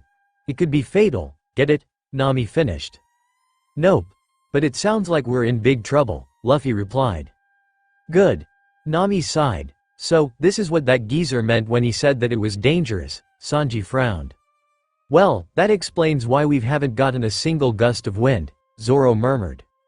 How are we going to get out of this if our ship can't move? Usopp asked. Maybe the wind will start blowing again? Ichi suggested. Winds don't blow here, idiot. L frowned at him. Were you even listening? And that's not all, there's another reason why people call this area dangerous. It's infested with, Nami spoke before a harsh jerk, rocked the boat, knocking everyone down on the floorboards. Usopp caught Aya just before she slid off the ship. L grabbed Ichi before he was tossed off. The ship started to rise as they saw the clouds, moving a little closer. Everyone's eyes widened in shock, letting out horrified yelps and squeaks in terror, not moving a muscle, as they saw that they were onto of a giant sea monster's head. More came out from the sea, surrounding the ship. Sea monsters, they're gigantic, Usopp cried out. The Calm Belt is also home to the Sea Kings. It's their main breeding ground. They're the biggest reason why people can't cross the Calm Belt, Nami exclaimed. Any idea on how we get out of this? Sanji asked. Yes, everybody don't move a muscle. We don't want to give them any reason to stick around to eat us. Once they're gone, we'll paddle back, got it? Zoro told everyone. You call that a plan? Usopp shouted. Nami and Aya quickly slapped their hands on the sniper's mouth. Shut up, Nami hissed. You're going to piss them off, Aya whispered. Sorry. Suddenly, a giant frog leapt towards them, heading towards the Sea King that the ship was underneath of. It smacked right into the creature, before crashing back into the Raj as attacking one, Usopp shouted. It spotted us, Aya shouted. Hold on, Zoro shouted. Suddenly, the ship began to rumble as the Sea King underneath began to make strange noises. It's going to sneeze. L replied. Everybody hold on, Luffy shouted. The creature let out a huge sneeze, knocking the Mary off its head, sending it flying. Usopp fell. Aya shouted. Luffy turned his head just in time to see the sniper fall overboard. A Sea King was below him as it opened its mouth, ready to eat him. Usopp. Luffy quickly stretched his arm, grabbing Usopp and pulled him away just as the creature snapped his mouth shut. He pulled the sniper back on board the ship. Get ready, we're going for a ride, Luffy shouted. It feels like we're flying.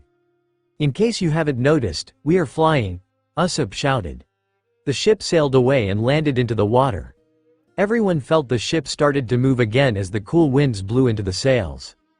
They quickly sailed away, getting some distance away from the Sea Kings, escaping unnoticed.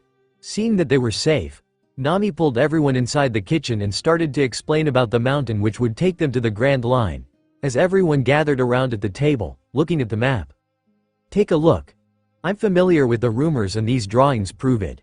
As unimaginable as it may seem, the entrance to the Grand Line is a mountain, Nami told them. So, what, do we crash into it? Zoro asked. I didn't believe it either. The mountain appears to be riddled with small canals. So, we might have to go up and over it, Nami said. Sounds like fun. Luffy smiled. What are you talking about? Even if there are canals or whatever, a ship can't climb up a mountain. Zoro replied, in disbelief. Well, the map says otherwise. Nami frowned. That's right. If Nami thinks something can be done, then it can. You got that? Sanji shouted, angrily at the swordsman. Yeah, but remember that map was stolen from Buggy the Clown. Can we trust it? Zoro asked. Guys, a little help? The rudder's stuck, Usopp shouted as he tried to get it to move, pulling on it. Sanji, can you please give Usopp a hand? I can't think with all his shouting, Nami told him. Right away, Nami. The cook went over to help Usopp and the two tried to get the rudder to move while the rest of the crew tried to decide on what to do next about the mountain. What if it's the currents? Aya suggested. Nami's eyes widened in surprise. She turned to Aya. If there are canals in the mountain and it goes up it, then it must be the currents. It pulls anything that gets close into it. Does this current seem unusually strong to anyone? Usopp asked. Usopp, what did you just say? Nami asked, turning to him. I asked if anyone noticed the strength of this current, the sniper spoke. The current? That must be, what is it? Luffy asked Nami. The canal's steeper up the mountain, she answered. We really have to sail up the mountain, it's the sea currents. If powerful currents from all four seas converge at that mountain, the waters would rush up the sides through the canals, collide at the top and flow out into the Grand Line. This ship is already riding the current, so all we have to do is steer. Reverse Mountain is a winter island, so when the currents collide with it, the upper waters are forced back under. If a ship misses the canal, it breaks up and is swallowed up by the sea. Get it? In other words, it's a mystery mountain, Luffy chuckled. Guess not. Nami sighed and she continued. Anyways, since we're positioned on this current, we shouldn't have any problems getting to the summit of Reverse Mountain. The only thing that can hurt us now is if something went wrong with the rudder. Nami, you're a genius, Sanji shouted. I've never heard of anyone sailing over a mountain before, Zoro murmured. I've heard a few stories, Sanji said. About a mystery mountain? Luffy grinned. No, about the Grand Line. Sanji spoke. I've heard you've got to be half dead before you entered it. I knew it wouldn't be easy. The crew headed outside, seeing that it was starting to rain. The winds were starting to pick up. Sanji, can you get the sail? Nami shouted. Of course, Nami. He shouted. Luffy, help me. The two climbed up to the masts, tying the sails down. As Luffy was finishing up, he noticed something ahead in front of the shape. A dark shadowy figure began to slowly appear, getting closer. Luffy's eyes widened. There's the mystery mountain, he exclaimed, excitedly. It's huge, Usopp cried out. That's the entrance to the Grand Line, Nami said.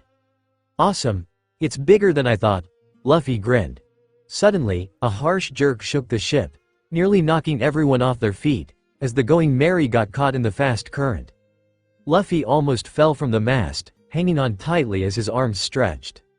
We're going to be sucked in, steer carefully, he shouted. Leave it to us, Sanji and Usopp shouted. Nami, where's that entrance that you were talking about? I can't see anything, we're going to crash into the rocks, Luffy called out to her. There's a crack in that cliff. That must be it, Nami replied. Nami, give us a direction, Usopp shouted. Keep bearing straight ahead. You can't be serious, Usopp exclaimed. It's true, the ocean, it's the entrance to the canal, is rushing up the mountain, Nami said. Have we made it to the canal entrance? Luffy asked Nami as he landed beside her. More than likely. She smiled. Luffy grinned. I don't believe it. It's impossible, the ocean really is flowing up the mountain. Zoro said in disbelief as he looked at the canal entrance, through the pair of binoculars. We have to make it through those gates just right or we'll crash into the red line and be smashed into pieces. Nami warned. The ship started to drift, of course, leaning left as it got closer. "We're a little off, more to the right." "Right?" Luffy shouted to Usopp and Sanji. "Right. You mean starboard. Here we go." Usopp and Sanji, along with L and Ichi, started to pull on the rudder, trying to get it to turn. It wouldn't budge. The four pushed harder with all their strength. Snap! The rudder had broken as it snapped off. Usopp and Sanji were thrown forward, colliding with the table. Ichi and L were thrown to the other side, falling on the floor. Aya's eyes widened along with everyone else as they gaped in shock. "It broke." L deadpanned. "The rudder," everyone exclaimed. The Mary was getting closer and closer to the gates. Without the rudder, to steer the ship, it was going to smash into the mountain. "We're gonna crash," Ichi cried out. Luffy jumped off the boat, putting himself between the ship and the gates to the canal. Gum Gum Balloon. He inflated himself into a ball. The ship crashed into Luffy and bounced off of him, veering right back in course. "We're saved," Nami cried out in relief. Zoro quickly rushed to the side of the ship, holding his hand out. "Luffy, grab on." Luffy stretched his arm, grabbing the swordsman's hand, and Zoro pulled him back. Luffy was flung forward, and he crashed headfirst into the floor of the ship, smashing into it. The rain slowly began to let up and it completely stopped. The ship rode along with the current. Sanji, Usopp, and Ichi cheered as they danced together. "We made it," the three exclaimed. Nami grinned in celebration and taking off her raincoat. "Now we just have to slide down," she shouted. Luffy pulled himself out from the floorboards. He ran towards the front of the ship, standing with Zoro, seeing the current take the ship upwards to the top of the mountain like a huge roller coaster. "Wow, look how high we are. We're in the clouds," Luffy shouted. "We've done it. We've reached the summit," Nami shouted. The ship reached the top and it was knocked up, tossing everyone into the air. Then it came down, taking them with it, and landed on the next canal, riding the current down. "Wow, I see it, the Grand Line." Luffy grinned. "Somewhere out there the One Piece is waiting and we're gonna